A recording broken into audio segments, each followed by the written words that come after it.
Before the first kings were crowned, or the first cities carved their names into stone, the world was a place of drifting shadows and uncertain light.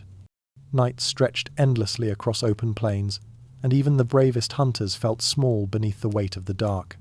There were no thrones, no borders, no symbols of rank, only scattered groups moving through a landscape offering shelter and threat in equal measure. In this early world, power had no shape. It was not claimed or enforced.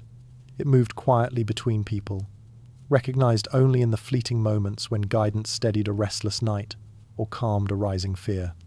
Around flickering fires, certain individuals found themselves watched more closely than others. They did not command attention through strength alone, but through a subtle ability to transform fear into calm.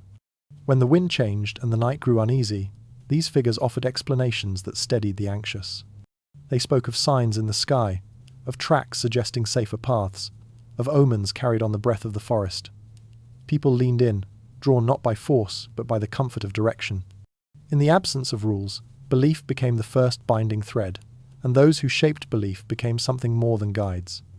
The earliest alliances were born in secrecy, forged not in great halls but in narrow spaces where necessity forced strangers together. When food grew scarce or winter pressed harder than expected, groups that once wandered alone shared the same fire. In those uneasy gatherings, quiet promises formed unwritten but binding. We will hunt together. We will watch while you sleep. These were not contracts. They were survival. Yet beneath these struggles, an awareness grew. Those who could shape the fears of many could also shape their choices. And in that realization, the first roots of hierarchy began to take hold. Long before power became law, it became a story. Someone would speak with certainty about where the herds would move or why the storm had come early, and that certainty guided the choices of many. The first leaders understood instinctively that belief was the strongest force available. Strength could win a moment. Belief could win every moment that followed. Those who mastered this art found themselves at the center of decisions, even without meaning to stand there. In their quiet confidence, others found safety, and in that safety, obedience grew naturally, without command. As these patterns repeated across generations, the first hierarchy formed, not carved into stone, but held in the minds of those who followed. Each successful hunt, each night survived, each danger avoided, strengthened the place of those whose guidance proved true. Humanity began building the foundations of empire without knowing the word. Trust became influence. Influence became expectation. And expectation slowly hardened into something resembling rule. What started as a whisper grew into a structure others relied upon, even when they did not fully understand it. When future empires rose, Sumerian, Roman, Ottoman, they echoed what had begun in those prehistoric nights. Each one, no matter how magnificent, was built on the same ancient truth. Power is born first in belief, long before it appears in stone. And somewhere beyond those first fires, in the quiet space where certainty becomes myth, another presence seemed to guide the earliest rulers. It watched, it shaped, and it waited for the moment when influence awakened into something far greater. They sensed this presence in moments of stillness, when the night held its breath and choices felt heavier than the world itself. It moved through intuition, through dreams half-remembered, through sudden clarity that arrived without source. Some believed it was the voice of ancestors, others a spirit of the land, and others simply the echo of collective fear. Whatever it was, it nudged them toward decisions that shaped the lives of many. In that unseen guidance, the seeds of leadership formed quietly, preparing the way for the architects who would soon rise behind the earliest alliances. And from that quiet threshold, the path toward the next force behind early alliances began to reveal itself to all. Long before crowns gleamed beneath torchlight or thrones were carved into stone, there were quieter figures who shaped the earliest pathways of authority. Their names are lost, scattered like dust across forgotten rituals, yet their influence runs deeper than the deeds of the kings who later claimed their work. In the half-lit world of early humanity, these figures, shamans, omen readers, sky watchers, and silent interpreters of fear, walked between the seen and the unseen. They were the ones who steadied trembling hands when storms rolled in without warning, the ones who spoke softly when a shadow passed across the moon, and the ones who guided entire tribes with words that slipped into memory like water sinking into soil. Around ancient fires, people looked to them with a mixture of awe and dependence. A king could swing a spear or lead a hunt, but these advisors wielded something far more potent, the ability to frame events in meaning. When lightning struck the plains, they decided whether it was a warning or a blessing. When the night sky dimmed during an eclipse, they explained the darkness as a sign that demanded unity. And when drought lingered too long, they transformed desperation into resolve by declaring it part of a divine trial. Through them, the world made sense, even when nothing felt secure. Their interpretations shaped the emotional pulse of their people, dictating when to move, whom to trust, and how to respond to the unknown. These early brokers understood that fear could divide a tribe, but shared understanding could bind many tribes together. They traveled between groups, carrying stories, omens, and the language of ritual. In hidden gatherings, deep within caves, or beneath stone outcroppings, they negotiated pacts between leaders who would have otherwise viewed each other with suspicion. It was these advisors, not the warriors, not the chiefs, who recognized that cooperation could transform wandering clans into something far greater. Through carefully crafted ceremonies, they established bonds that endured longer than any handshake or spoken oath. Symbols became their tools. A carved stone might represent the endurance of a pact. A painted feather might bind two families into shared purpose. A chant whispered at dawn could signal allegiance across vast distances. These tokens held weight because the advisors infused them with meaning, teaching entire communities to see them as sacred. Over time, these symbols evolved into the earliest forms of legitimacy. Crowns fashioned from woven reeds, staffs marked with sun spirals, totems representing unseen guardians. Even now, traces of these ancient symbols echo through the emblems of modern nations, layered with centuries of forgotten intention. The kings who eventually emerged relied on these figures more than they admitted.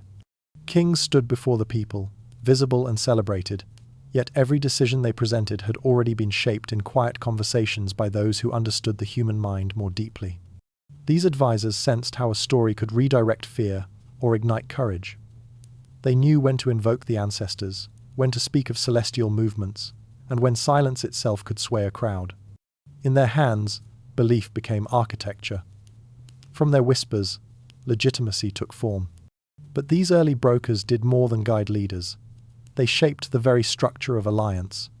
Long before politics existed as a concept, alliances were spiritual in nature, woven through shared myths rather than mutual benefit. A ruler might agree to support another not because of territory or trade, but because both believed they were chosen by the same sky, the same river, the same ancestral force. The advisors crafted these narratives with precision, ensuring that alliances carried a weight that felt cosmic.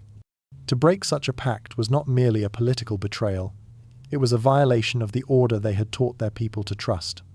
These hidden architects of early power rarely stood in the light, yet their influence stretched across generations. Their stories outlived them, their symbols endured, and their methods became the foundation upon which all later systems of rule were built.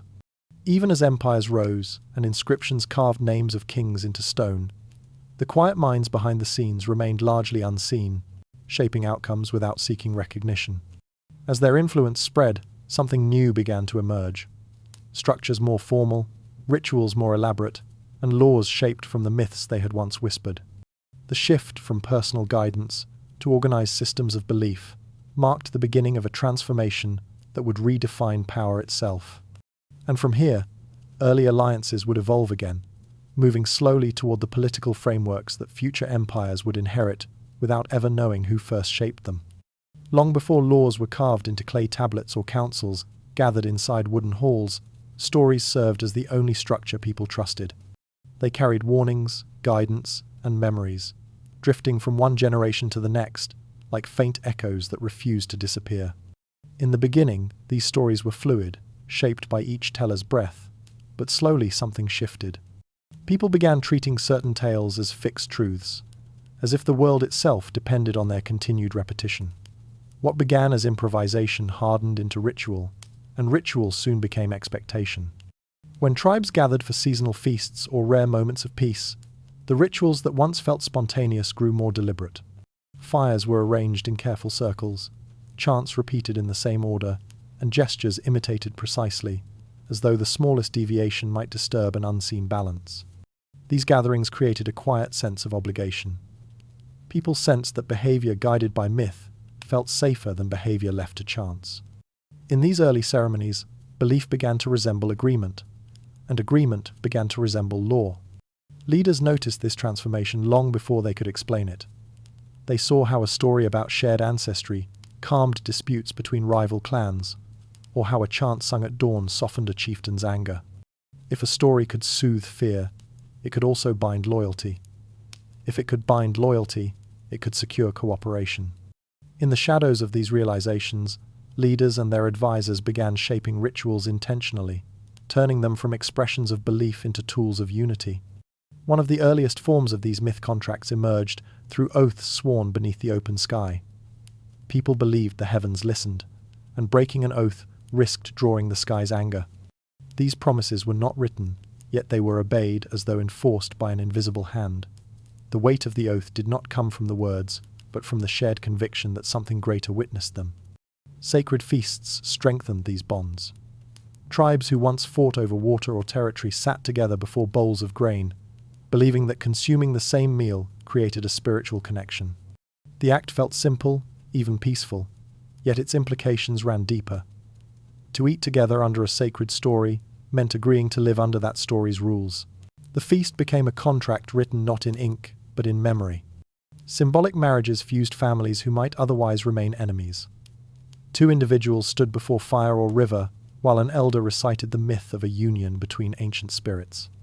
The story transformed a practical alliance into a cosmic one. From that moment forward, the clans involved acted as though their fate had been written long before they were born. Myth bestowed permanence upon an agreement that might have otherwise lasted only a season. Objects, too, carried meaning beyond their physical form. A carved bone, a painted shell, a stone etched with spiral patterns, each became a token of trust, exchanged during early councils. To hold such an object was to hold the weight of an agreement. No one dared violate the promise it symbolized, because doing so meant unraveling the story that justified the object's power. Over time, these rituals grew so familiar that people stopped questioning them. What had once been invented to soothe fear became the backbone of social order. Leaders recognized the opportunity inside this shift. They realized that control did not require force. It required shaping the stories people believed governed their world. If the people accepted a story as divine, they obeyed its rules without doubt or hesitation.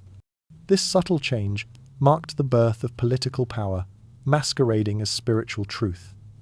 A ruler could claim authority by invoking a myth, presenting decisions as commands from the ancestors or the sky. Opposition became dangerous not because it defied the leader, but because it threatened the story that held the community together. Through myth, leaders gained influence far stronger than any spear. These early myth contracts eventually evolved into the frameworks of diplomacy seen in later civilizations. Alliances became formal, councils more structured, and promises increasingly complex. Yet behind every new system remained the same ancient pattern. Agreements held power only when wrapped in belief. This truth carried humanity from the age of ritual into the age of politics, setting the stage for the alliances that would soon rise between expanding kingdoms. There was a time when the world moved in small circles. Families traveled with the seasons, following herds across open plains or drifting between forests as resources thinned. Nothing was fixed. Nothing felt owned. The land belonged to whoever could endure it. Yet slowly, almost imperceptibly, this rhythm began to change. Subtle pressures nudged wandering groups closer together. A river that shifted course, a drought that lingered longer than expected, a winter that refused to leave. Migration paths crossed more frequently, and strangers became neighbors not by choice, but by circumstance. At first, these meetings were uneasy. Two fires burning within sight of each other meant tension, watchfulness, and nights where no one slept deeply. Yet survival pressed harder than fear. Tribes learned that sharing a hunting ground or pooling shelter against storms eased their burdens. Small agreements formed silent at first, then spoken. We will stay to the east of the river. We will hunt the valley after the rains. We will warn you if danger approaches. These understandings were fragile, but each one created a thread, and threads slowly wove into something larger. As more families stayed in one region for longer stretches, Settlements began to form clusters of huts near dependable water, stone circles marking communal spaces, storage pits that grew deeper with each passing season. With walls came territory. With territory came disputes. Hunting trails overlapped. Rivers fed some families better than others. Arguments flared quickly in these early gatherings, sometimes ending in blood, sometimes in exile. But too much conflict threatened everyone, and it was in this tension that the shadow figures from earlier generations stepped forward again. Shamans, interpreters of omens, and the quiet negotiators who once mediated between small clans found new purpose. They created rituals designed to ease conflict before it broke into violence. A shared feast after the first harvest. A cleansing dance performed before territorial decisions. A symbolic exchange of tools that marked the end of a grievance. These ceremonies softened tempers, reminding each group that cooperation was safer than chaos. In their gentle guidance, a new pattern emerged.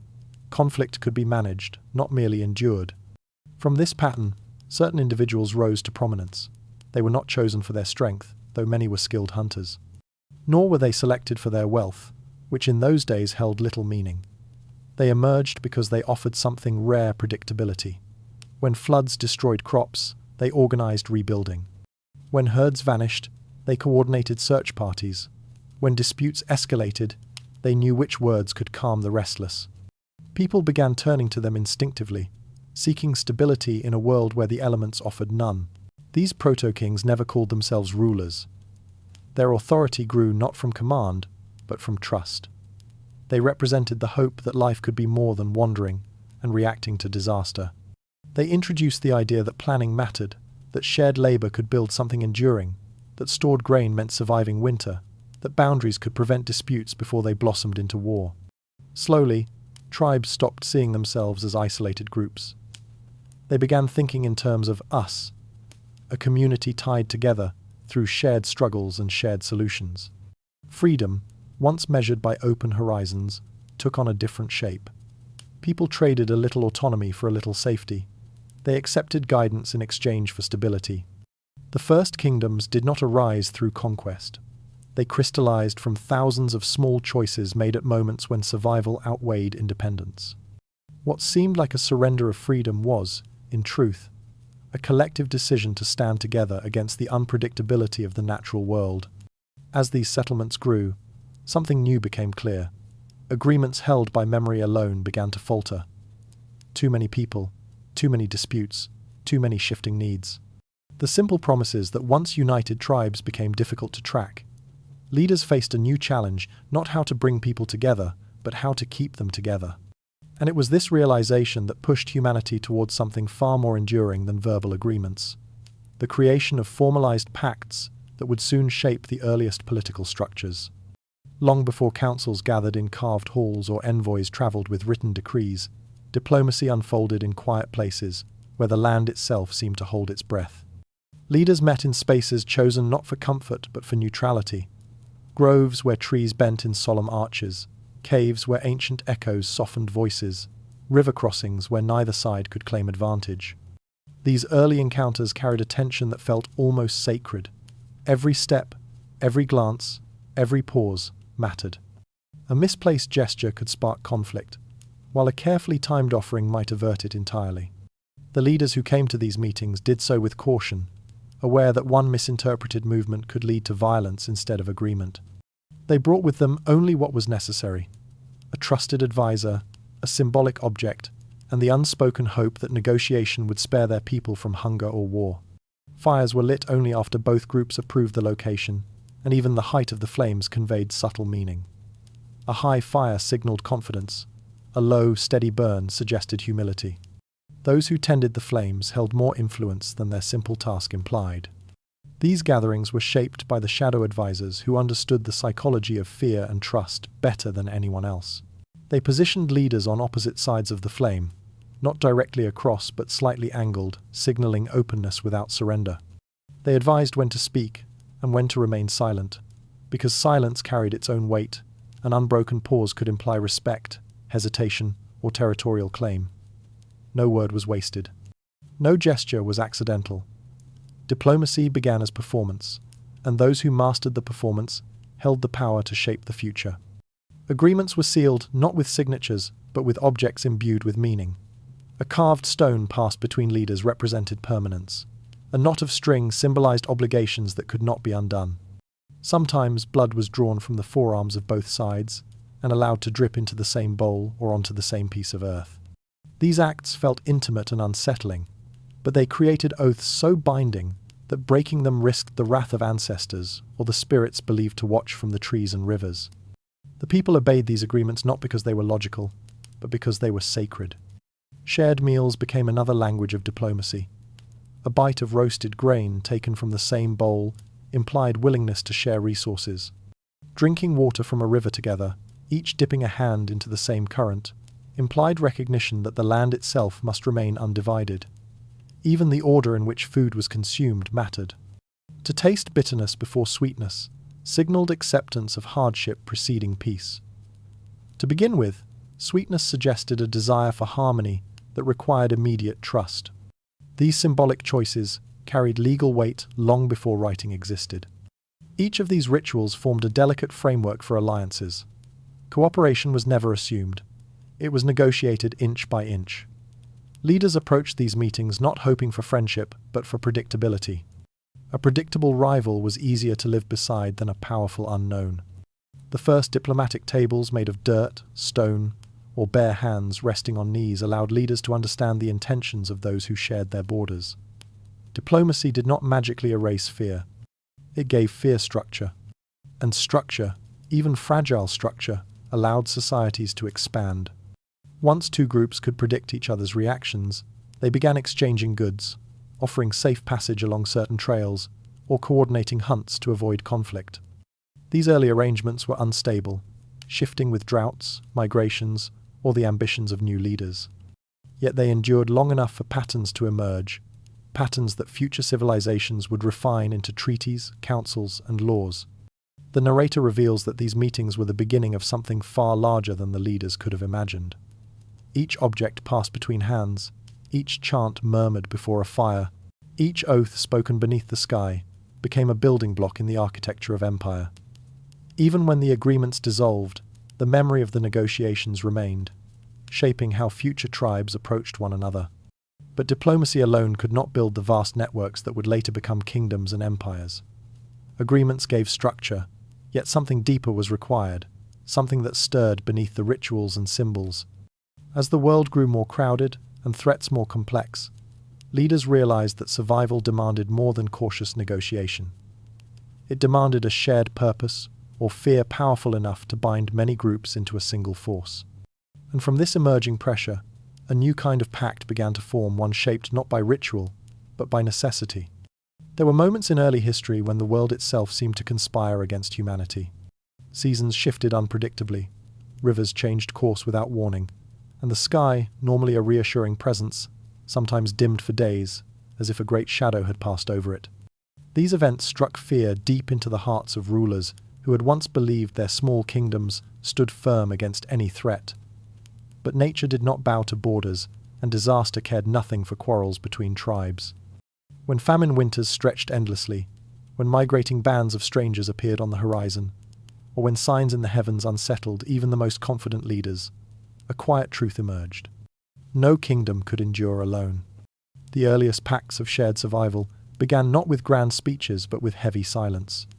Messengers arrived carrying urgent reports, fields cracking from drought, herds vanishing into distant plains, or strange lights flickering in the northern sky. Leaders who once measured their strength against each other found themselves confronted by dangers too vast to confront separately. Rivalries softened under the weight of fear. Even the proudest kings recognized that their fortifications, however impressive, could not shield them from the cold breath of famine or the relentless advance of nomadic warriors moving like storms across the steppe. Shadow advisors sensed opportunity within this rising tension.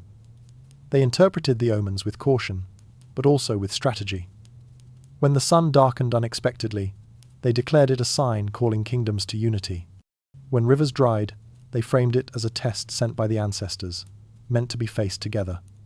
Their words gave shape to fear, transforming instinct into purpose. By offering meaning, they offered direction. Leaders who might otherwise have hesitated found clarity in these interpretations. And slowly, the first large-scale coalitions took form. Unlike earlier alliances forged between small tribes, these pacts spanned entire valleys and river basins. Kings traveled with entourages, meeting at crossroads where no single ruler held advantage. Fires burned through the night as councils debated how to ration grain, redistribute herds, or coordinate defenses. These gatherings became early versions of diplomatic congresses, where dozens of voices struggled to find consensus beneath the looming presence of shared danger. Cooperation was fragile, yet the urgency behind it held everyone in place. Survival was the only common language necessary. Rituals played a crucial role in these alliances. Before planning could begin, leaders participated in collective ceremonies that bound them symbolically. Bowls of water drawn from different rivers were mixed together, representing the merging of destinies. Spears were laid in a circle, tips pointing inward, signifying that aggression had been temporarily surrendered. Elders recited chants invoking protection not for a single tribe, but for all gathered. These rituals softened old resentments and created a foundation upon which practical decisions could be built. Intelligence became a shared resource. Scouts were exchanged between kingdoms, carrying information about weather patterns, herd movements, and enemy migrations. This early intelligence network was rudimentary but effective.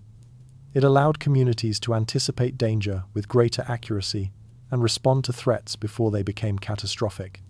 Communication, once slow and isolated, began to flow with surprising speed, forging a sense of interconnectedness that had never existed before.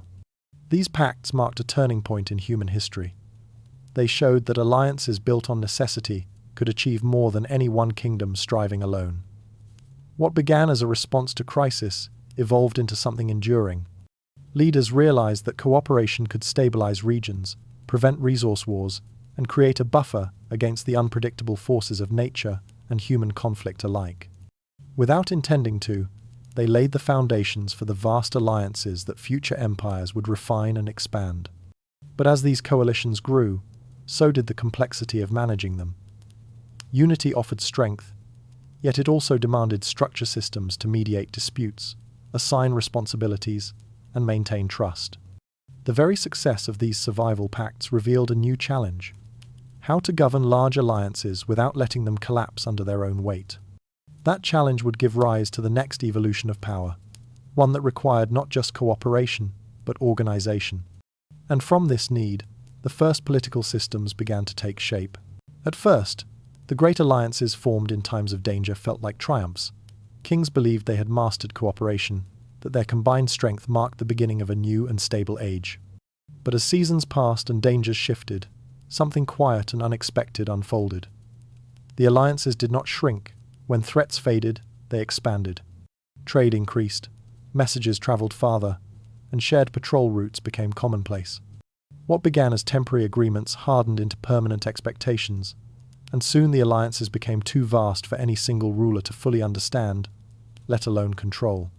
The early kings felt this change before they could articulate it. Meetings stretched longer than they once had. Disputes emerged that no one remembered creating. A king would insist he had promised only a small levy of grain, while his neighbor recalled a far larger commitment. Another kingdom would claim rights to pasture land that had supposedly been gifted years ago, though no one could say for certain who had given it or why. Memory, once enough to sustain simple cooperation, now faltered beneath the weight of growing complexity. The alliances, born out of necessity, had begun drifting beyond human grasp. Confusion spread quietly, like mist creeping through a valley. Leaders argued not because they wished to break unity, but because their shared promises had multiplied until no one could track them accurately. Rituals meant to bind groups together began to conflict. One kingdom insisted a ritual feast must be held before decisions could be made. Another believed decisions must precede any feast. Symbols of authority clashed even more sharply. A staff representing unity in one region symbolized dominance in another, and what one tribe considered a respectful gesture appeared insulting to its neighbors. These disagreements were not failures of character, they were failures of scale. The alliances had grown larger than the structures supporting them, and the kings found themselves overwhelmed by a network built faster than they could manage. Their confidence faded as they realized the problem was not disloyalty, It was the simple fact that human memory could no longer carry the burden of so many intertwined obligations. It was during this uncertain time that new figures rose to prominence. They were not charismatic warriors or revered shamans. They were quieter individuals, scribes who recorded transactions with marks on clay, stewards who tracked the exchange of goods, interpreters who ensured rituals were performed consistently, and elders who remembered patterns from past disputes. These people had no official titles at first. They simply stepped into the chaos because they understood something others did not. Alliances could survive expansion only through structure. Their work began modestly. A scribe might record which kingdom provided grain during a drought. A steward might tally how many warriors each agreed to send in times of emergency. An interpreter might standardize gestures so that rituals carried the same meaning across borders. These tasks seemed small, almost trivial, yet they carried quiet power. Each mark in clay, each repeated rule, each clarified custom reduced confusion and strengthened cooperation. Bit by bit, these simple records and shared practices evolved into the earliest prototypes of governance. Kings initially viewed these organizers as helpers, nothing more. But gradually they realized something profound. Their ability to command depended entirely on the systems these individuals maintained. A king who ignored their tallies risked offending neighbors. A ruler who dismissed an interpreter's explanation risked sparking conflict. The alliances that once seemed a reflection of a king's authority now depended on people who did not sit on thrones. And so, without ceremony, a shift occurred. Power began slipping from the personal control of rulers into the hands of those who shaped the structures behind them. Empires would later credit their founders with greatness, but the truth lived in the quiet work of those who organized promises, clarified customs, and carved the abstract into something manageable. They were the architects of order, the ones who wove chaos into coherence. As alliances continued to grow, it became clear that informal organization would not be enough. Something more robust, something official would soon be needed. And from that need, the first formal institutions began to emerge. In the early days of expanding alliances, disputes grew like roots beneath the soil, unseen at first, then suddenly strong enough to shift the entire landscape. Leaders realized that no matter how powerful a single king appeared, the sheer number of obligations between kingdoms demanded a shared space where decisions could be shaped carefully rather than in the chaos of hurried meetings. And so, without deliberate intention, the first councils began to form. At first, they were only circles around a fire. A few trusted elders, a seasoned warrior, a priest who read the sky, and a scribe who could recall the details others forgot. Yet, even in these simple gatherings, something larger stirred. Kings attended these meetings reluctantly, believing themselves above such communal negotiation. But soon they learned that alliances required more than force or charisma. They required mediation. Councils became the neutral ground, where rival leaders could speak without drawing blades. The fire between them served as an equalizer, illuminating every face the same way, hiding nothing and softening nothing. In that glow, words carried weight, and silence held meaning. People understood that council gatherings were not moments of debate. They were moments of balance. As disputes multiplied, the gatherings grew more structured. The advisors who once sat quietly at the edges found themselves stepping forward to guide discussion. An elder might remind the group of an old promise. A priest might recite an omen suggesting patience. A warrior might describe the consequences of continued hostility. These voices gradually shaped the tone of each meeting, and kings who ignored them risked appearing reckless. With every session, the council's authority deepened until the group itself, not any single individual, became the recognized source of order. Over time, councils moved from open fields and shared fires into dim halls carved from wood or stone. These early halls were not majestic, but they carried an air of solemnity. Light filtered through narrow slits in the walls, dust drifting like slow-moving spirits through the beams. Leaders entered with cautious steps, knowing that once they crossed the threshold, their words shaped not only their own futures, but the fate of thousands who depended on their decisions. In these spaces, pride softened into calculation, and anger cooled into strategy. Within these halls, early codes began to take form, not written code, but shared patterns that governed behavior. If two kingdoms disputed a border, they placed stones at agreed-upon points to prevent future arguments. If a festival promised to unite several tribes, leaders coordinated the timing so celebrations did not conflict. Ceremonial oaths evolved to ensure loyalty. A vow sworn over fire, a pledge spoken while touching the same sacred object. These rituals, repeated often enough, hardened into rules. People began to believe in them as firmly as they once believed in the myths of their ancestors. Codes multiplied as alliances grew more complex. Calendars were synchronized so harvests and rituals aligned across territories. Agreements formed promising mutual defense in times of danger, transforming warfare from solitary struggle to collective protection. Certain gestures became standardized, hands placed palm down to signal peace, staffs lowered before entering council spaces, bowls of water shared to symbolize clarity. These codes did not eliminate conflict, but they created predictability, and predictability allowed trust to form between peoples who once viewed each other with suspicion. Soon, councils were shaping the ancient world more than any king. Their decisions stabilized regions, regulated trade routes, and eased tensions that might have escalated into open war. Kings could boast of victories and prosperity, but those who understood the deeper currents of power recognized that the real authority lived behind the scenes within the circle of voices who decided how alliances should function. Power no longer shouted from the throne, it whispered from the council hall. Yet with influence came something more dangerous: ambition. As councils expanded, so did the ambitions of those who served on them. Some advisors recognized that by steering discussions, they could steer entire kingdoms. A single suggestion at the right moment could shift boundaries, redistribute resources, or alter military plans. Quietly, subtly, a new kind of competition took root not between kings, but between the architects who framed the decisions kings announced. The creation of order had unintentionally opened the door to those who sought to shape that order for themselves. And as their influence grew, alliances began to drift again, this time not from lack of structure, but from the ambitions rising within it. As councils grew in influence, a new type of figure began to drift toward their edges, individuals who did not seek honor in battle or reverence from temples, but who studied people the way others studied stars or seasons. They watched how leaders paused before speaking, how alliances strained under poorly chosen words, how a single misunderstanding could tilt the balance of an entire region. These were the first shadow strategists, though no one called them that at the time. They appeared as scribes, as interpreters, as quiet advisors brought to the fire simply to observe. Yet beneath their calm expressions worked minds sharper than any blade forged in those early kingdoms. They recognized something others had not. Councils were not just meeting places, they were mechanisms. And mechanisms, once understood, could be guided. Where kings saw gatherings of equals, these strategists saw a system of leverage points, nodes of influence, patterns of behavior, predictable reactions shaped by fear, pride, or ambition. They knew that persuading a single king could change one border. Persuading a council could change the fate of thousands. Their power did not come from charisma.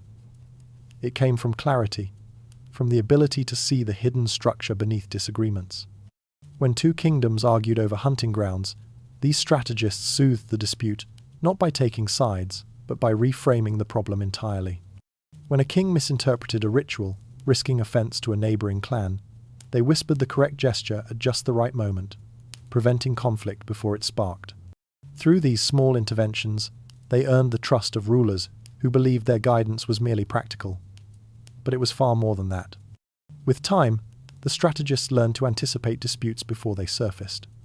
They traveled between kingdoms with messages crafted to influence decisions. A slight alteration in wording, a softened phrase here, a warning there could shift a ruler's perspective without him realizing he had been guided. They shaped communication like potters shaping clay, molding the flow of information so that every council session unfolded according to a pattern they quietly designed. They also understood the fragility of alliances. The pacts forged in earlier generations were strong in intention but weak in structure. A drought, a misunderstanding, or a single insult could fracture them. The strategists recognized that if alliances were to endure, they needed more than goodwill. They needed systems, standard rules, shared codes, formal expectations that did not rely solely on memory or mood. And so these thinkers began crafting principles that looked impartial but subtly favored the outcomes they desired. They advised councils to keep tallies of shared obligations, to formalize oaths with specific rituals, to require neutral witnesses during negotiations. Each new custom tightened the web of cooperation, transforming alliances from fragile bonds into something approaching governance. Kings believed they were strengthening unity. The strategists knew they were strengthening control exercised not by kings, but by those who shaped the systems kings depended upon. Through this hidden architecture, they planted the earliest seeds of central authority. They recognized that if councils coordinated enough resource distribution, enough defense planning, enough ritual standardization, power would gradually shift upward, away from scattered kingdoms and toward a collective center. Whether intentionally or intuitively, they nudged alliances toward becoming proto-states. A world that had once been divided into countless small groups was now drifting toward larger, more cohesive power blocks. The strategists did not lead armies. They did not give orders. They simply arranged the world so that rulers made the choices they themselves would have chosen. Their fingerprints were hidden in decisions announced by kings who never realized how carefully they had been guided. The public saw unity emerging naturally. Only a few understood that cooperation had been engineered. They moved in shadows not because they feared the light, but because their work required stillness. Power that is seen can be resisted. Power that is felt, but never traced, becomes the shape of the world itself. As alliances grew into something greater, larger networks with deeper obligations, the question shifted from how to unite to how to control what had been united. And with that shift, the stage was set for the next chapter, where ancient alliances would begin to merge into dominant power blocks, and the idea of empire would finally take form. There comes a point in every growing alliance when cooperation begins to strain under its own weight. At first, the early coalitions created in times of danger seemed to work beautifully. Councils balanced disagreements, rituals soothed tempers, and shared codes kept disputes from erupting into war. But as generations passed, populations increased, and settlements expanded across valleys and mountain passes, something subtle and inevitable began to unfold. There were now too many leaders, too many voices trying to speak at once. What once felt like unity turned into a labyrinth of obligations. Every kingdom expected to be heard. Every village insisted on its rights. Every council session stretched longer, burdened by arguments over grazing rights, disputed rituals, or the distribution of grain reserves during harsh seasons. Kings arrived exhausted before discussions even began, already weighed down by the countless demands waiting at home. In these moments, unity no longer felt like strength, it felt like a tightening rope. The rise of centralized power did not begin with ambition, it began with exhaustion. As alliances grew, the pace of decision-making slowed to a crawl. Disputes simmered dangerously while councils deliberated. Border patrols waited for instructions that arrived too late. Harvest seasons came and went without coordinated planning. The people felt the consequences first. Delayed protection, inconsistent rulings, confusion about which tradition should be followed when cultures overlapped. And behind the scenes, rulers felt the strain of maintaining a system that no longer matched the scale of their world. It was in this climate that kingdoms began to shift their gaze toward a single leader, someone who seemed capable of cutting through the endless debates. At first, they looked to chiefs with the largest armies, not because they sought domination, but because those leaders had demonstrated the ability to maintain order. Others looked toward priestly figures who claimed direct communion with the divine. Their interpretations provided clarity when the councils drowned in complexity. Gradually, these figures became first among equals, not through force but through necessity. The change was not dramatic. It did not happen in a single meeting or through a single decree. It unfolded like dusk settling across the land, slow, subtle, and almost unnoticed, until darkness had already taken shape. Kings who regularly mediated regional disputes began receiving requests for judgment from distant clans. Leaders who once governed only their own borders found themselves called upon to arbitrate between neighbors they scarcely knew. With each decision accepted beyond their territory, their authority expanded quietly. Shared crises accelerated the process. When drought scorched the fields across multiple regions, councils faltered. Their debates dragged on while crops shriveled. People looked to the leader whose granaries were full, whose irrigation canals endured longer, whose advisors interpreted signs with confidence. In famine years, whichever kingdom had prepared best became the anchor others clung to. Authority spread outward, not because it was demanded, but because it was desperately needed. External threats had the same effect. When nomadic raiders appeared at the edges of the alliance, moving swiftly on horseback and striking vulnerable outposts, councils struggled to respond. Arguments about responsibility slowed mobilization, but a single leader with a disciplined army could act immediately, sending protection where it was needed most. After such victories, the question was no longer who should lead in times of danger, but why leadership should ever return to a slower, less efficient system. And so power began to shift. Softly at first, a king's judgment accepted here, his authority recognized there. Other rulers followed his decisions because doing so eased their burdens. His rituals spread because they created cohesion. His standards of measure and time offered predictability no council could match. Soon, the alliance that once functioned through countless voices found itself echoing a single one. No rebellion challenged this rise. No war crowned it.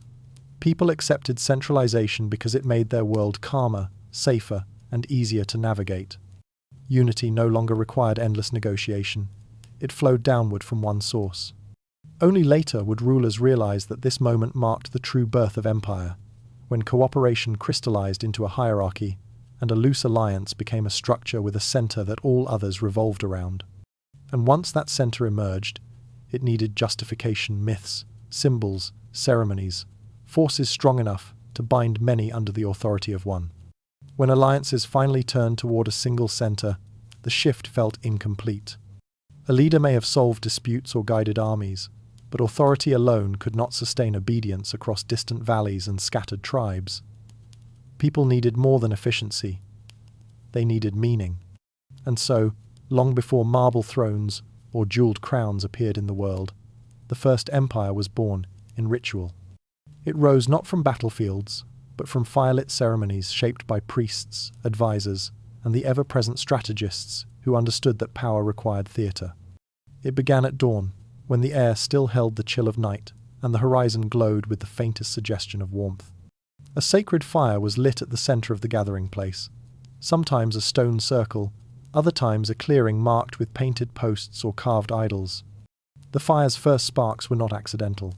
They were struck by a chosen priest whose lineage traced back to the earliest keepers of myth. People believed that starting the fire incorrectly could disrupt the ceremony's blessing, so every movement followed a precise rhythm learned through generations. Around this fire stood representatives from every tribe within the alliance. Warriors placed their spears on the ground, tips pointing inward to symbolize the surrender of individual power. Priests carried bundles of herbs whose scents floated through the gathering like soft invocations. Council leaders held tablets, staffs, or woven cords representing agreements made across decades. These objects were not mere tools, they were memory itself, reminders that the empire rested on promises older than any one ruler. As the sky brightened, the chosen leader stepped forward. Until this moment, he was merely the strongest voice among many. But today, each gesture carried the weight of transformation. Priests circled him slowly, tracing symbols in the air with ash-coated fingers. The audience watched in silence, believing these markings tethered the leader's spirit to ancestral forces. In the distance, a horn sounded a long, low note, meant to signal that the world was listening. The ceremony deepened with oracle readings. At times, these involved casting bones over dust, interpreting the path of falling leaves, or watching the direction of birds as they crossed the morning light. Some societies performed coronations during celestial events, eclipses, solstices, rare alignments, believing such moments thinned the veil between earth and sky. When shadows washed across the land, or the sun gleamed unnaturally bright, the people felt time itself bending in acknowledgement of the new ruler. Priests and shadow strategists played complementary roles. Priests invoked cosmic truths and ancestral blessings. Strategists shaped the narrative that tied these truths to political necessity. One explained divine legitimacy, the other explained why unity was essential for survival. Their words wove together myth and practicality, creating a frame that made the leader's rise feel inevitable. Even skeptics found comfort in a story that suggested order returning to a chaotic world. Then came the moment everyone awaited, the transfer of symbols. Council leaders stepped forward, each carrying an object representing their authority: a carved stone denoting territorial rights, a wooden rod symbolizing justice, a cord used to measure fields and boundaries.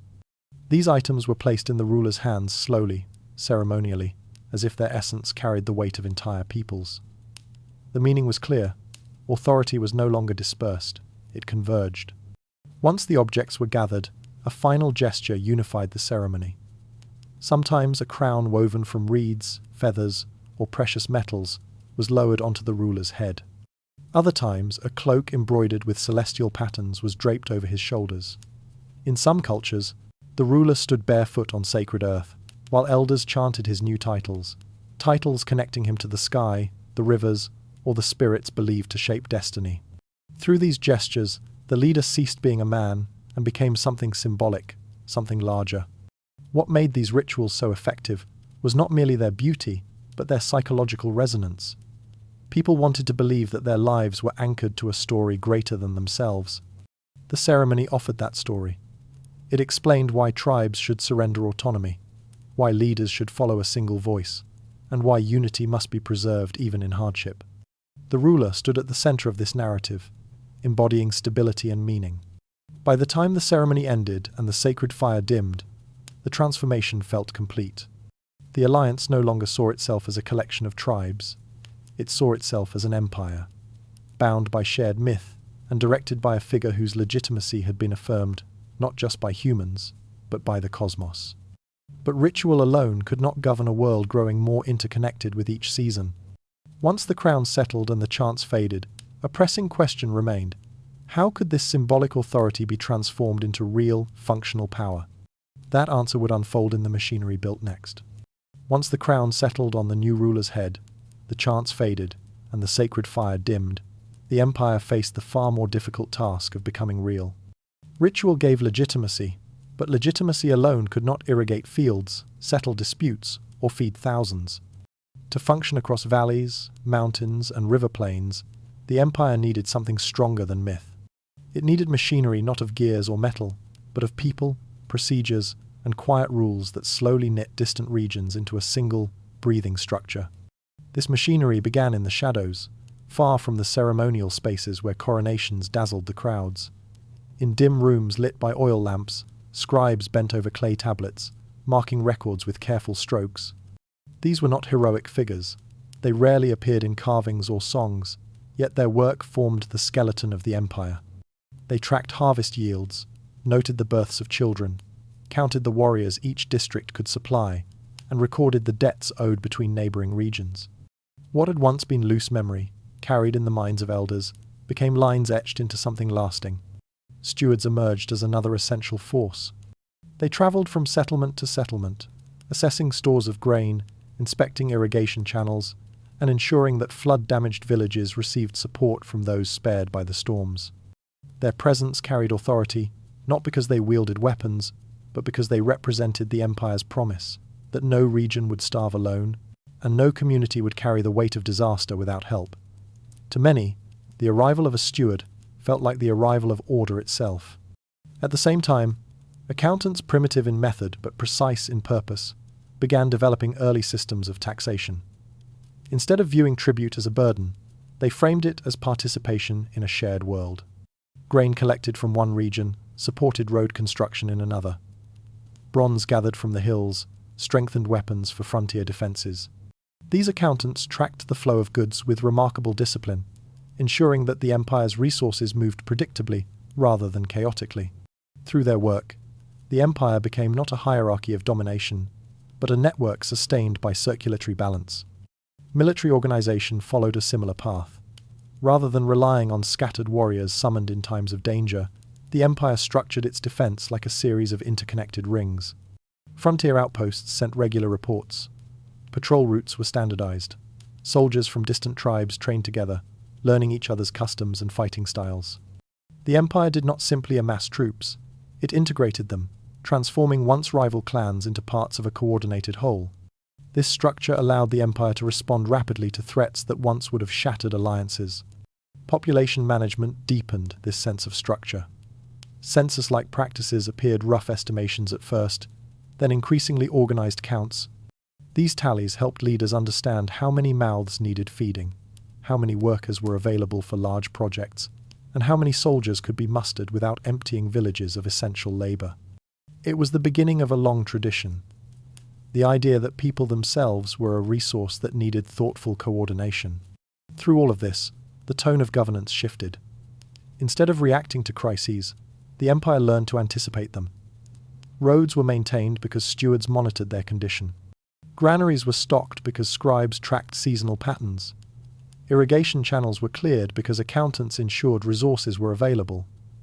The empire became predictable in a way alliances had never been. Predictability, more than might, made people loyal. The most remarkable part of this transformation was how organic it felt. No emperor declared the exact shape of the bureaucracy. No council designed it on parchment. Instead, the machinery grew upward from need, each role, each rule, each habit, forming naturally as the empire learned to manage scale. Old alliance practices hardened into institutions. Ritual exchanges of grain became taxation. Shared defense pacts became military districts. Council agreements became early codes. In the end, the empire did not rise because its rulers were extraordinary. It rose because its systems were. It succeeded not by conquering the world, but by organizing it more effectively than anyone before. Yet structure carried its own consequences. As the empire expanded, it soon met others who had built their own systems, their own machinery, and when these worlds touched, cooperation turned into competition. The age of isolated empires was ending. The age of collision was about to begin. For generations, early empires believed the world ended at the edges of their maps. Beyond their rivers, deserts, and mountain passes lay only rumors, whispered stories of distant peoples, strange customs, and lands shaped by unfamiliar gods. Each empire moved like the center of its own universe, sure that no power could rival its order, its rituals, or its authority. But the world was wider than anyone imagined. And one day, caravans drifting across long trade routes reached a horizon they had never crossed before. What they found there changed everything. It began quietly, as most great shifts do. Merchants traveling with bundles of cloth and jars of oil noticed new patterns in the dust of the road, tracks from unknown wagons, footprints shaped differently than their own. Scouts sent ahead returned with uneasy reports. A distant column of soldiers wearing unfamiliar armor. Banners marked with symbols no priest could interpret. Settlements arranged in ways no architect had taught. These sightings did not provoke immediate fear, but they created a nervous curiosity, like hearing footsteps behind you without knowing whose they are. Envoys were sent next. They approached foreign gates with gestures of peace. Palms open, heads bowed slightly, carrying gifts chosen as signs of respect. At those gates, they met translators struggling to bridge languages, guards studying every detail of their clothing, and officials whose expressions revealed nothing. No swords clashed, no arrows flew, but the silence carried a weight heavier than battle. Both sides were asking the same questions in the privacy of their minds. Who are these people? How powerful are they? And what do they want? For the rulers on each side, the psychological shock was profound. Until this moment, they had ruled secure in the belief that their empire was the pinnacle of the world's order. Their gods shaped the seasons, their systems governed the land, their armies preserved balance. Yet now, evidence stood before them plain, undeniable, that another world existed beyond their own, fully formed, complex, and confident. It was like looking into a mirror held up by strangers. This realization rippled through the empire's corridors of power. Priests scrambled to reinterpret sacred texts, searching for references to these mysterious outsiders. Merchants worried about how foreign goods might alter local markets. Council leaders debated whether these newcomers represented opportunity or threat. Even the common people felt a subtle tremor of unease. If their rulers were no longer the only rulers, what did that mean about the destiny they had long believed in? The first contact between empires rarely erupted into immediate conflict. Instead, it unfolded in tense exchanges, banquets with forced smiles, cautious parades, and diplomatic rituals performed with awkward, mirrored precision. Each empire observed the other with the same mixture of awe and anxiety. Envoys counted soldiers stationed at the gates. Scribes noted the materials used in foreign armor. Generals measured the discipline of troops from afar, watching how they marched, how they held their shields, how quickly they formed ranks. Questions multiplied like shadows at dusk. If this empire has gold, how much more lies beyond? If they worship foreign gods, are those gods more powerful? If their territory extends further than ours, where does it end?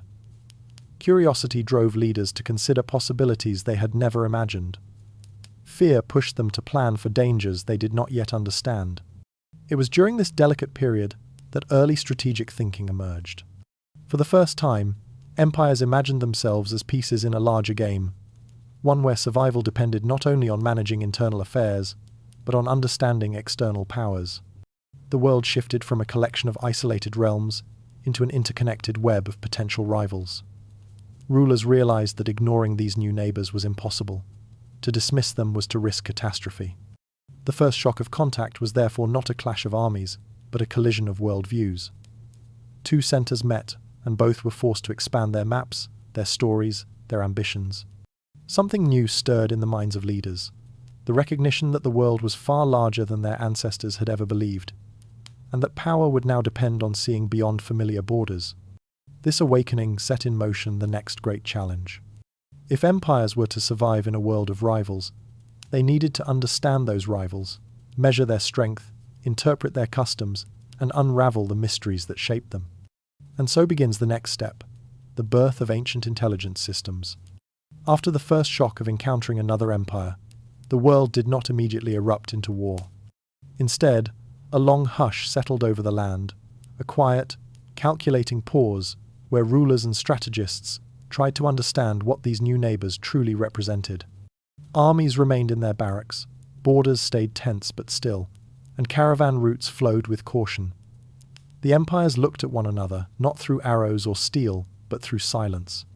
In that silence, a new age began, the age of observation. It started with emissaries, the most public form of watchers. They walked foreign markets with polite smiles, studying the goods displayed openly on wooden tables. They lingered near river ports, counting the boats arriving from distant territories. They watched the crowds, listening for hints of unrest or prosperity, speaking just enough to appear curious, but never enough to reveal their true purpose. Every glance became a clue, every trade a piece of the puzzle.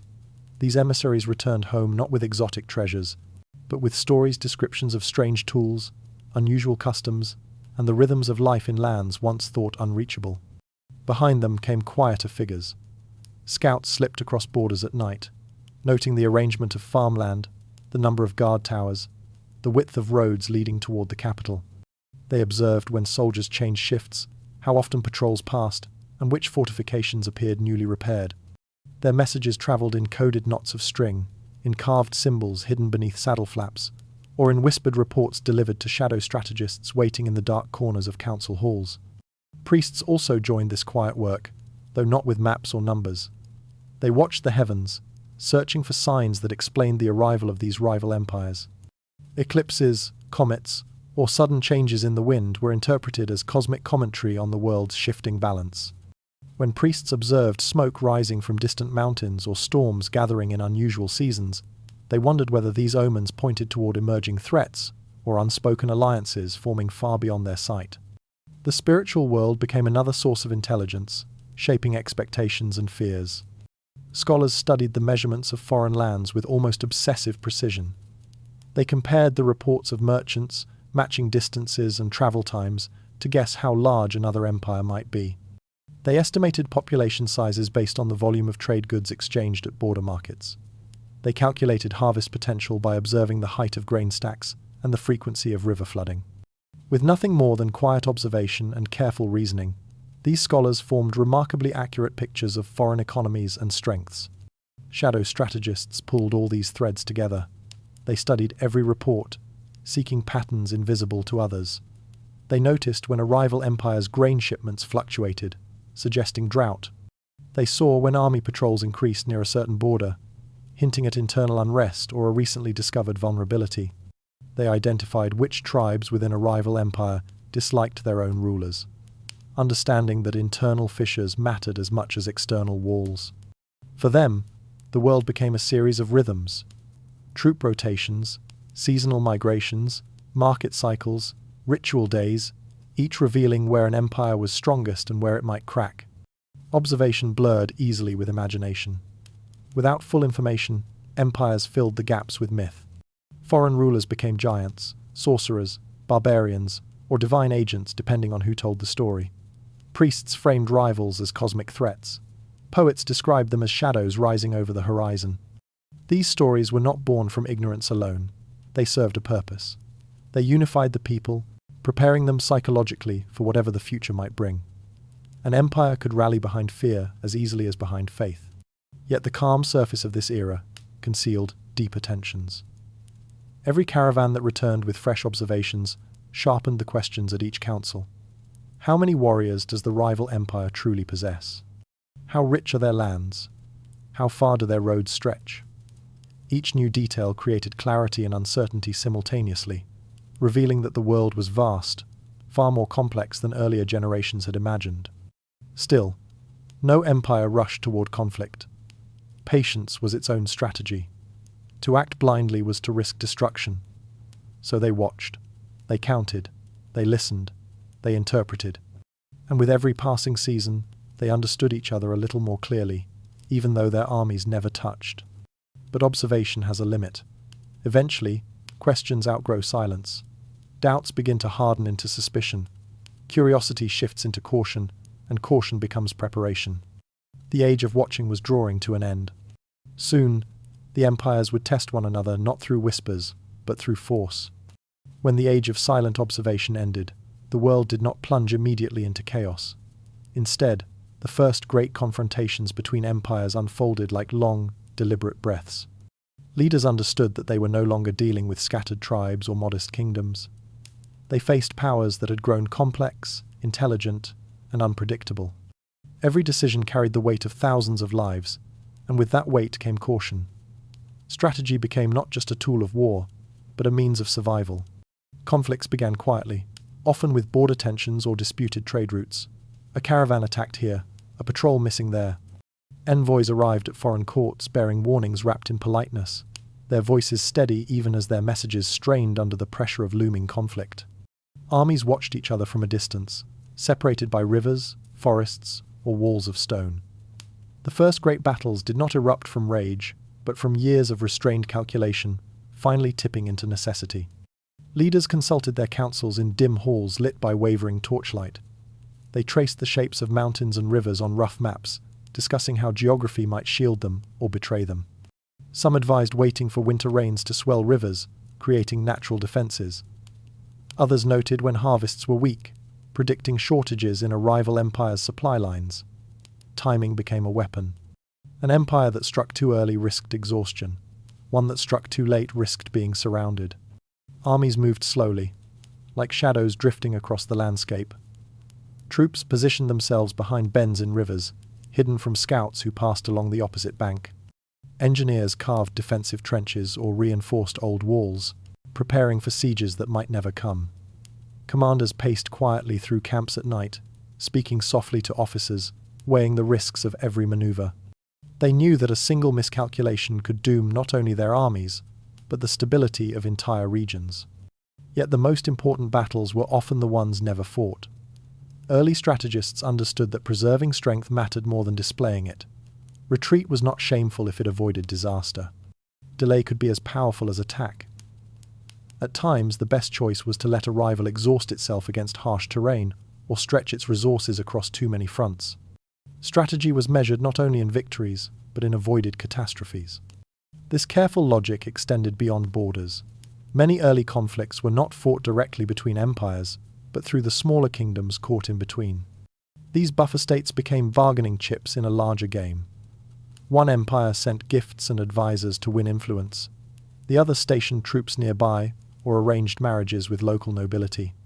The buffer kingdoms, trapped between giants, tried to maintain independence while navigating offers they could not refuse. Whoever controlled these smaller states controlled the pathways to war and the pathways to peace. Shadow strategists analyzed these dynamics with cold clarity. They tracked which buffer rulers leaned toward which empire, which regions harbored resentment, and which cities could be swayed with trade instead of threats. They understood that influence mattered as much as conquest. Controlling a region through allegiance cost far less than capturing it by force. Through their efforts, battles were shaped long before the first arrow flew. When conflict finally erupted, it unfolded with precision. Armies moved with tightly coordinated discipline, advancing in measured lines rather than chaotic charges. Leaders aimed not for total destruction, but for leverage-cutting supply routes, capturing key fortresses, or isolating rival allies. Victory lay not in annihilating opponents, but in weakening them at the right moment, creating fractures that could be exploited diplomatically. Yet, even in conflict, the atmosphere remained strangely calm. Soldiers waited in stillness for dawn, generals whispered to their aides, and envoys continued to negotiate until the last possible moment. Nobody wanted unnecessary bloodshed. They understood that a war fought poorly could unravel the very stability their empires relied upon. The smartest empires chose battles sparingly, treating war as a final instrument rather than a habit. By the end of this era, one truth had become clear. The strongest powers did not dominate because of sheer size or numbers. They survived because they learned to think ahead, mapping outcomes, predicting rivals' moves, and shaping conflicts long before blades touched. Intelligence proved more durable than force. But strategy was only one part of the story. Empires soon discovered a weapon far more subtle and transformative than armies or borders, a tool that reshaped cultures, economies, and identities. And so the next chapter begins, the rise of economic and cultural domination. For most of early history, power meant armies, borders, and the strength of one kingdom over another. But quietly, almost invisibly, a different kind of power began to rise, one that did not march or conquer, but moved with the slow rhythm of caravans and the steady current of rivers. This was the moment when goods themselves became weapons, when empires realized that controlling what others needed could shape the world more effectively than any sword. Trade routes began as simple paths, worn into the earth by wandering families searching for water or better hunting grounds. Over time, these paths grew into networks that stretched across plains, wound through mountain passes, and crossed deserts where only seasoned caravans dared to travel. Grain flowed from fertile valleys to barren highlands. Timber traveled from forest kingdoms to arid regions desperate for shelter and tools. Spices, metals, textiles, salt, horses, each good carried its own kind of quiet sway. Merchants were the first to sense this shift. They moved between distant lands, watching how entire kingdoms thrived or struggled based on the goods they could produce or acquire. A poor harvest in one region meant caravans arriving with grain at prices that quietly shaped alliances. A shortage of bronze forced rulers to appease the kingdoms that controlled mines. And when certain empires monopolized access to river routes or mountain passes, they learned something astonishing. They could influence their neighbors without threatening them. All they needed was control of the flow. Empires with abundant resources or strategic geography quickly recognized the opportunity. Instead of sending soldiers to assert dominance, they sent traders bearing valuable goods. Small kingdoms welcomed these caravans eagerly, grateful for access to essential materials and exotic luxuries. But with every exchange came a subtle dependency. To maintain prosperity, these smaller powers needed the flow to continue. And to ensure that continuation, they often agreed to terms that slowly eroded their independence. Trade agreements became one of the earliest forms of political leverage. A ruler might promise safe passage, favorable taxes, or alliance in exchange for access to grain during drought years. Another might agree to adopt certain rituals or policies to ensure the steady arrival of timber or salt. These agreements rarely felt like concessions, they felt like survival. And slowly, without formal conquest, empires extended their influence across entire regions. Shadow strategists understood the psychology behind this better than anyone. They observed that fear could enforce obedience only temporarily. Dependency, however, created loyalty that lasted generations. A kingdom that relied on another for irrigation technology would hesitate before defying it. A city that depended on imported metals would think carefully before aligning with a rival empire. The flow of goods became a map of influence, a quiet architecture of power woven across the landscape. Through this economic web, empires managed to avoid many costly conflicts. Why risk bloodshed when prosperity could do the work of persuasion? Why march armies across mountains when a shortage of bronze or grain could bring a rival to the negotiating table. Warfare gave fast results, but carried dangerous consequences. Trade shaped outcomes slowly, invisibly, and often without resistance. Merchants became unofficial ambassadors, carrying not only goods, but impressions. They described foreign customs, political tensions, and the mood of distant rulers. Their reports shaped imperial decisions more effectively than scouts or spies. A trader's observation that a certain city hungered for salt or timber could determine which alliances deepened and which faded. Information and goods flowed together, creating a form of power silent in its execution but immense in its reach. Yet while goods shaped economies, they also shaped imaginations. People compared textiles from distant kingdoms, tasted flavors unknown to their ancestors, or admired craftsmanship from lands they had never seen. These exchanges planted seeds far more powerful than economic leverage. They stirred curiosity, admiration, and desire emotional currents empires would soon learn to wield. The age of trade dominance did more than reshape markets. It softened boundaries between cultures and opened doors to influence deeper than any economic dependency. Next came a force even more transformative than goods: the spread of ideas, language, stories, and beliefs. Long before armies marched across borders, and long before rulers carved their victories into stone, something far gentler and far more powerful began to drift between empires. It travelled not on horseback or in chariots, but in the hands of merchants, in the voices of singers, in the silent admiration of those who encountered something new and beautiful. It was culture, the subtle, shifting tide that moved quietly through markets, temples, households, and memory, reshaping the world one imitation at a time. It began with the smallest things. A potter in a distant village noticed a pattern etched on a foreign vase brought by traders. Intrigued, he copied the design, adjusting it to fit the clay of his region. When his neighbors saw it, they marveled at its elegance. Soon, entire stalls in the marketplace displayed pottery that whispered of foreign aesthetics. No decree demanded this change. No army enforced it. People simply gravitated toward what felt refined, new, or mysterious. Across mountain passes, merchants carried stories along with spice and metal. They shared tales of distant temples filled with shimmering idols, of cities where walls gleamed white in the sunlight, of festivals where dancers moved in spirals said to imitate the turning of the heavens. These stories fascinated listeners, who repeated them at feasts and gatherings. Children grew up hearing them. Priests adapted them. Slowly, without anyone noticing the exact moment, foreign myths blended with local traditions. A river deity gained the feathers of a distant sky god. A harvest ritual incorporated a song heard from traveling traders. Even the shape of worship changed. Elite families were often the first to embrace these foreign ideas. Rulers wore imported fabrics to appear worldly. Advisors learned fragments of foreign languages, believing it made them seem wiser. Architects copied distant styles, arches, pillars, carvings, hoping to give their halls the grandeur of lands considered older or more sophisticated. These choices were not forced, they were aspirational. To imitate a powerful empire was to borrow its aura, and once the elites embraced these foreign elements, the rest of society followed. Culture became an empire's most alluring weapon. People imitated what they admired, and admiration required no conquest. A small kingdom, dazzled by the advanced writing system of a neighboring empire, adopted its script. Over time, that script shaped how its people recorded knowledge and structured thought. Another region embraced foreign musical scales, embedding new emotional textures into festival songs.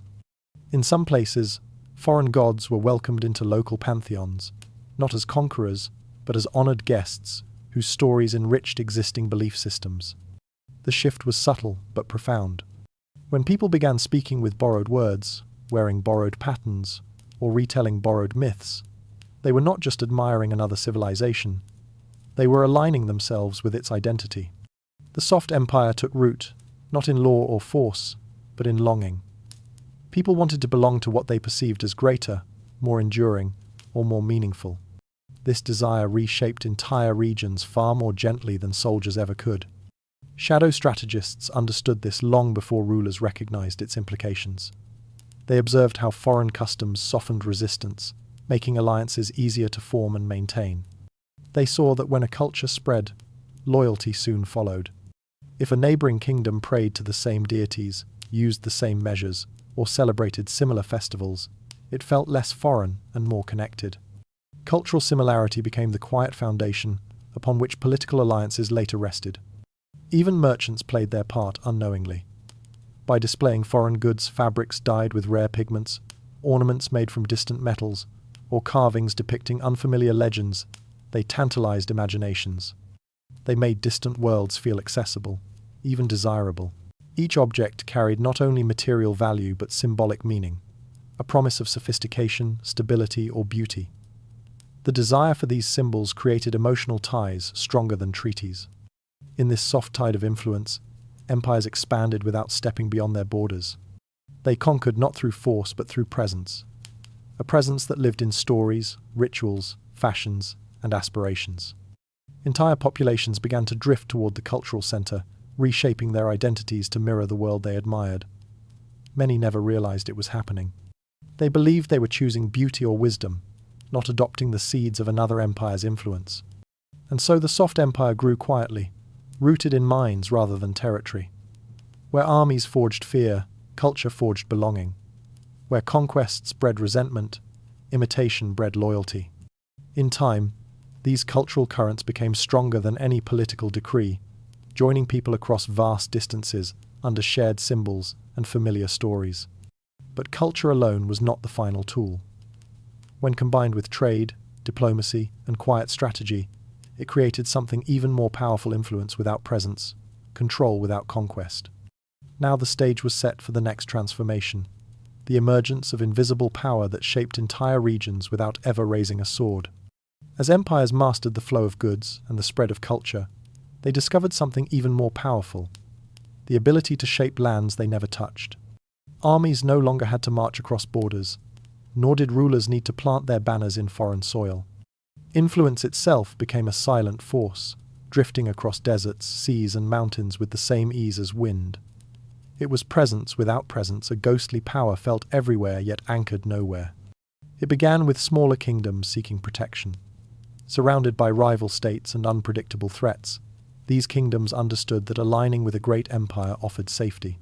They sent envoys carrying gifts, hoping to secure favorable trade routes or military support. But over time, something deeper happened.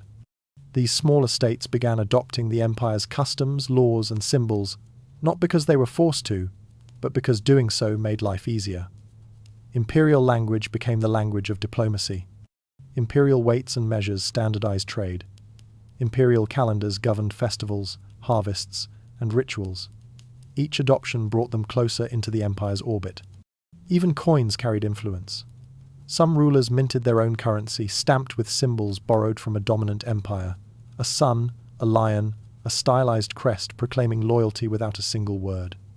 The people who used these coins often felt a faint sense of connection to the distant power they represented, even if they had never seen its capital. A similar shift occurred in law. Judges in smaller realms referenced imperial codes to resolve disputes, believing that the empire's long-established precedents held greater wisdom. With every verdict, their own legal traditions absorbed fragments of foreign authority. Prestige played an equally powerful role. Elite families sent their sons to be educated in imperial courts, where they learned philosophy, administration, and the subtle arts of diplomacy. These young men returned home speaking with new accents, wearing new styles, and carrying new ideas about governance. They became bridges between worlds, local rulers, shaped by imperial thought. Some rose to power in their homelands, subtly steering policies toward the empire's interests, without ever receiving formal orders. Tribute and hostages created further ties. A prince raised in a distant capital grew up admiring the empire's rituals and architecture, feeling more loyalty to that world than to his own birthplace. Tributes of rare goods or crafted artifacts served not only as gifts, but as acknowledgements of dependence. The empire rarely needed to enforce its will. Loyalty grew naturally from these relationships, cultivated through respect, admiration, and subtle fear. Meanwhile, cultural influence flowed like a tide. Potters in distant towns painted imperial motifs on their wares, unaware that they were celebrating a foreign power. Merchant songs included borrowed melodies from the empire, spreading its spirit along trade routes. Priests incorporated imperial symbols into their sacred carvings, believing they carried strength. Even the ways people built their homes, celebrated births, or mourned the dead began to echo customs from lands they had never visited. This network of influence was deeper and quieter than conquest. It required no armies standing guard, no governors enforcing rules. Instead, behavior changed voluntarily, shaped by convenience, aspiration, or subtle intimidation. An empire's presence became a whisper, woven into the daily lives of people who hardly realized they were being shaped by distant hands. Shadow strategists understood that true power did not require touching every corner of the map. It required shaping the choices of others. If smaller kingdoms aligned their laws, beliefs, and economies with the empire, they effectively became extensions of its will. They marched under their own banners, spoke their own dialects, and upheld their own traditions, yet their movements flowed in the same direction as the empire's interests. Influence operated like an invisible thread, pulling without force. Through this soft dominance, empires ruled lands they had never conquered. Regions that had never seen imperial soldiers still followed imperial customs. Cities far beyond formal borders still deferred to imperial wisdom. A power that was never physically present became inescapably felt. But this invisible web of influence had a darker side. For every allegiance formed through admiration, another formed through fear. And when influence faltered, when diplomacy failed or cultural ties weakened, empires resorted to methods hidden even deeper in the shadows. The age of subtle persuasion was ending. The age of covert manipulation was about to begin. As empires expanded across vast distances, their greatest threats no longer came from foreign rivals on distant horizons. They arose from within, from the complexity of managing millions of lives, countless ambitions, and the quiet hunger for influence that grew in every forgotten corner of power. The empire became too large to rule honestly, too intricate for a single voice to guide without resistance. And in the silence between official rituals and public announcements, something new began to take shape. The soft, deliberate art of political intrigue. It did not emerge from malice or cruelty. It emerged from necessity. Every empire contained more than its rulers. Around the throne gathered priestly elites guarding ancient traditions, generals monitoring far-flung garrisons, nobles guarding ancestral privileges, merchant guilds controlling rivers of wealth, and foreign ambassadors whispering advice, with smiles that hid entire agendas. Each group believed it understood what the empire needed. Each believed its vision was the truest one. Their competing desires created a landscape where truth became flexible, shaped not by facts but by persuasion. In council halls dimly lit by oil lamps, polite disputes masked deeper tensions. A single phrase spoken at the wrong moment could shift an entire policy. A budget, adjusted by a fraction, could weaken a rival faction. The empire's machinery was too large to stop, but it could be nudged subtly, quietly, if one knew where to touch. And so, advisors learned to speak in careful tones, emphasizing certain details while omitting others, guiding decisions without revealing they were doing so. Whispers became weapons. Letters carried by trusted couriers disappeared mysteriously on forest roads. Messages were copied before they reached their intended recipients, their contents memorized and analyzed. In some cases, small edits were made, a word replaced, a phrase softened, a warning exaggerated, and the shifted message was delivered as if untouched. No sword was drawn, yet entire campaigns changed course based on these gentle manipulations. Rumors, too, became a form of currency. A subtle comment allowed to drift through the halls could create mistrust between generals. A fabricated omen, discovered by a priest, could influence whether a military expedition began on time. The most skilled strategists learned that planting the right rumor at the right moment could achieve more than 100 soldiers stationed at a border. And because these whispers appeared to move on their own, like ghosts in a crowded marketplace, no one knew whom to blame. In rooms hidden behind council chambers, advisors pored over maps, shifting borders by a hair's width to provoke debate between rival nobles. Scribes adjusted records delicately, ensuring that failures appeared less catastrophic or successes more impressive. A minor change in an archive could elevate one commander and diminish another. The past itself became a battlefield, contested by those who sought to shape the future. Ambassadors added another layer of complexity. Trained to smile warmly while concealing entire agendas, they navigated the edges of imperial politics with practiced charm. They offered gifts that carried political weight, advice that nudged alliances, and condolences that concealed calculated intent. Their presence in the capital kept every faction alert, for a single conversation overheard could tilt foreign relations toward peace or conflict. And yet, even in these shadowed maneuvers, the tone remained oddly gentle. No one shouted, no one revealed anger. Intrigue thrived precisely because it moved slowly and politely. Deception dressed itself in the robes of diplomacy. Lies wore the faces of old friends. Decisions passed through layers of ritual until the original intention was barely recognizable. The empire did not descend into chaos. It drifted into ambiguity. Power no longer lived solely in the throne room. It lived in whispers carried down torchlit hallways, in the margin of a parchment, in the pause before an advisor spoke. The empire continued forward, unaware that its greatest transformations no longer occurred in public declarations, but in the quiet spaces between them. But political intrigue was only the beginning. Once deception became a familiar tool, another evolution took root, the infiltration of espionage not across borders, but deep within the empire itself. The shadows that once watched foreign enemies now turned inward. As empires expanded and their politics grew more tangled, rulers discovered that armies could defend borders, but only information could defend power. Knowledge became a currency more valuable than gold, and the quiet craft of espionage emerged as one of the empire's most essential tools. It was not the dramatic cloak and dagger tale that later stories would romanticize. It was quieter, gentler, built on patience and the art of listening. It slipped through markets, temples, caravans, and palace halls like a soft wind felt everywhere, seen nowhere. The first spies were not trained agents. They were servants who overheard passing arguments while pouring wine. They were traveling musicians who noticed which nobles smiled at one melody and frowned at another.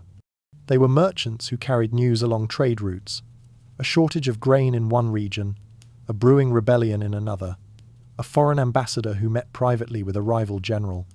These ordinary observers became the empire's earliest intelligence network, each piece of information collected without fanfare, without suspicion, almost without intention. But intention grew with time. Rulers began to recognize the value of quiet watchers. They formalized these networks, building structured webs of informants across their territories. In bustling markets, informants listened to gossip as easily as they counted coins. In temples, priests absorbed whispered confessions and interpreted them as political warnings. Even scribes, tasked with copying mundane reports, could identify patterns of discontent buried beneath official language.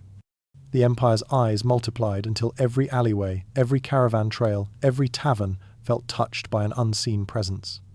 Different empires crafted different forms of intelligence. Some trusted noble families to report suspicious activity within their districts, creating a network rooted in duty and lineage.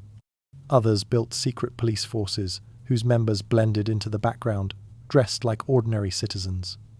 They walked streets without insignia, listening for dangerous ideas spoken too casually. Still others bribed travelers to carry messages or place spies in rival courts, disguised as tutors, healers, craftsmen, or advisors. These operatives learned to move through foreign halls with the grace of shadows, never drawing attention yet absorbing every detail. Knowledge drifted through the empire like smoke. Reports arrived on scraps of parchment, coded in symbols only a few could read. Some messages were stitched into hems of garments, others hidden in knots of string, and some passed through families whose loyalty stretched back generations. The methods varied, but the purpose remained the same: to illuminate what rulers could not see with their own eyes. The beauty of this system was its subtlety. No alarm bells rang. No grand proclamations revealed what had been discovered. Instead, decisions shifted quietly. A border patrol was strengthened after a rumor of exile uprisings. A proposed marriage between noble families was abandoned because a spy overheard private resentment. A trade route was redirected because an informant noted the growing influence of a rival merchant guild. Espionage shaped history in small, precise movements, so gentle that most people never realized the world had changed around them. At the highest levels of the empire, the presence of spies became a constant, invisible companion. Advisors learned to speak carefully, knowing their words might flow beyond the room. Foreign ambassadors measured every expression, aware they were being watched by eyes they could not name. Even generals, hardened by war, found themselves navigating the softer battlefield of information, where a single whisper could undermine an entire campaign. Some spies moved in silk, elegant courtiers, who charmed their way into important conversations, their smiles disarming, their questions subtle. Others moved in shadows, silent figures who drifted between back rooms and city gates, trading coin for secrets. Together, they formed a system more stable than armies, more flexible than decrees. Their strength lay not in confrontation, but in invisibility. Espionage also prevented wars long before swords were raised. If an empire learned that a rival faced internal unrest, it delayed its offensive, choosing patience over bloodshed. If informants revealed that a neighboring kingdom sought peace, advisors guided rulers toward diplomacy rather than disaster. Even conflict itself was shaped by spies. Which routes armies marched, which alliances held firm, which defenses crumbled. Behind every major decision lay dozens of quiet observations woven together like threads in an intricate tapestry. Yet for all its subtlety, the growing reliance on spies created a new reality. Rulers no longer trusted what they saw, they trusted what they heard in whispers.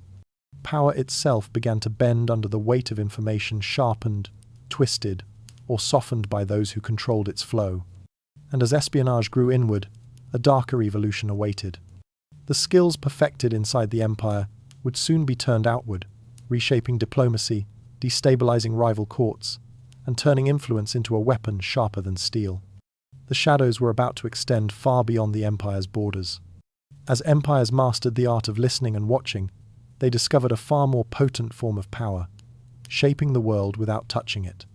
Their influence extended beyond borders, far past the places where their armies marched or their merchants traveled. They learned that the map itself could be manipulated not through conquest, but through quiet, deliberate acts of deception that reshaped the balance of power with the gentlest push. It began with simple disruptions. A caravan was delayed on a mountain pass, its goods mysteriously lost to a band of raiders who had never attacked that route before. A river crossing used by a rival was suddenly clogged with debris, forcing traders to divert toward a passage controlled by the empire. Nothing overt, nothing traceable. Just small disturbances that weakened competitors and strengthened imperial influence. Soon, these disruptions grew more intentional. Envoys traveled to border towns under the guise of friendly visits, sharing polite greetings and ceremonial gifts. But beneath their pleasantries, they took careful note of population counts, fortification conditions, and local grievances. Their smiles were diplomatic, but their attention was precise. The information they carried home shaped strategies that altered regional politics without a single decree being issued. Rebellions, too, became tools. When a rival kingdom grew too strong, an empire might quietly fund a distant clan resentful of its ruler. A small cache of weapons, sent through a trusted intermediary, could ignite years of unrest. Sometimes, the empire sent gold instead of blades, bribing local leaders to resist central authority. The resulting turmoil weakened the rival state from within, exhausting its armies and draining its coffers long before any confrontation took place. Trade routes provided another avenue of manipulation. By redirecting caravans or altering tariffs, an empire could starve a rival city of essential goods. Merchants were encouraged to avoid certain markets, whispering rumors of danger or mismanagement. These choices, disguised as economic decisions, shifted wealth from one region to another with the ease of a hand brushing sand across a table. A few well-placed shortages could turn allies into enemies, or force kingdoms to seek imperial favor for survival. Alliances soon became another battlefield. Imperial strategists inserted themselves into the fragile pacts that held neighboring states together. They spread carefully crafted rumors, a prince supposedly plotting treason, a general secretly hoarding resources, a queen sending private messages to a foreign court. Whether these stories were true hardly mattered. Once suspicion took root, alliances cracked under their own weight, and in the vacuum created by broken trust, the empire's influence seeped in like water through fractured stone. The most skilled agents operated in silence along borderlands where tensions simmered. They encouraged disputes between small tribes and distant rivals, knowing those conflicts would consume attention and resources that might otherwise challenge imperial growth.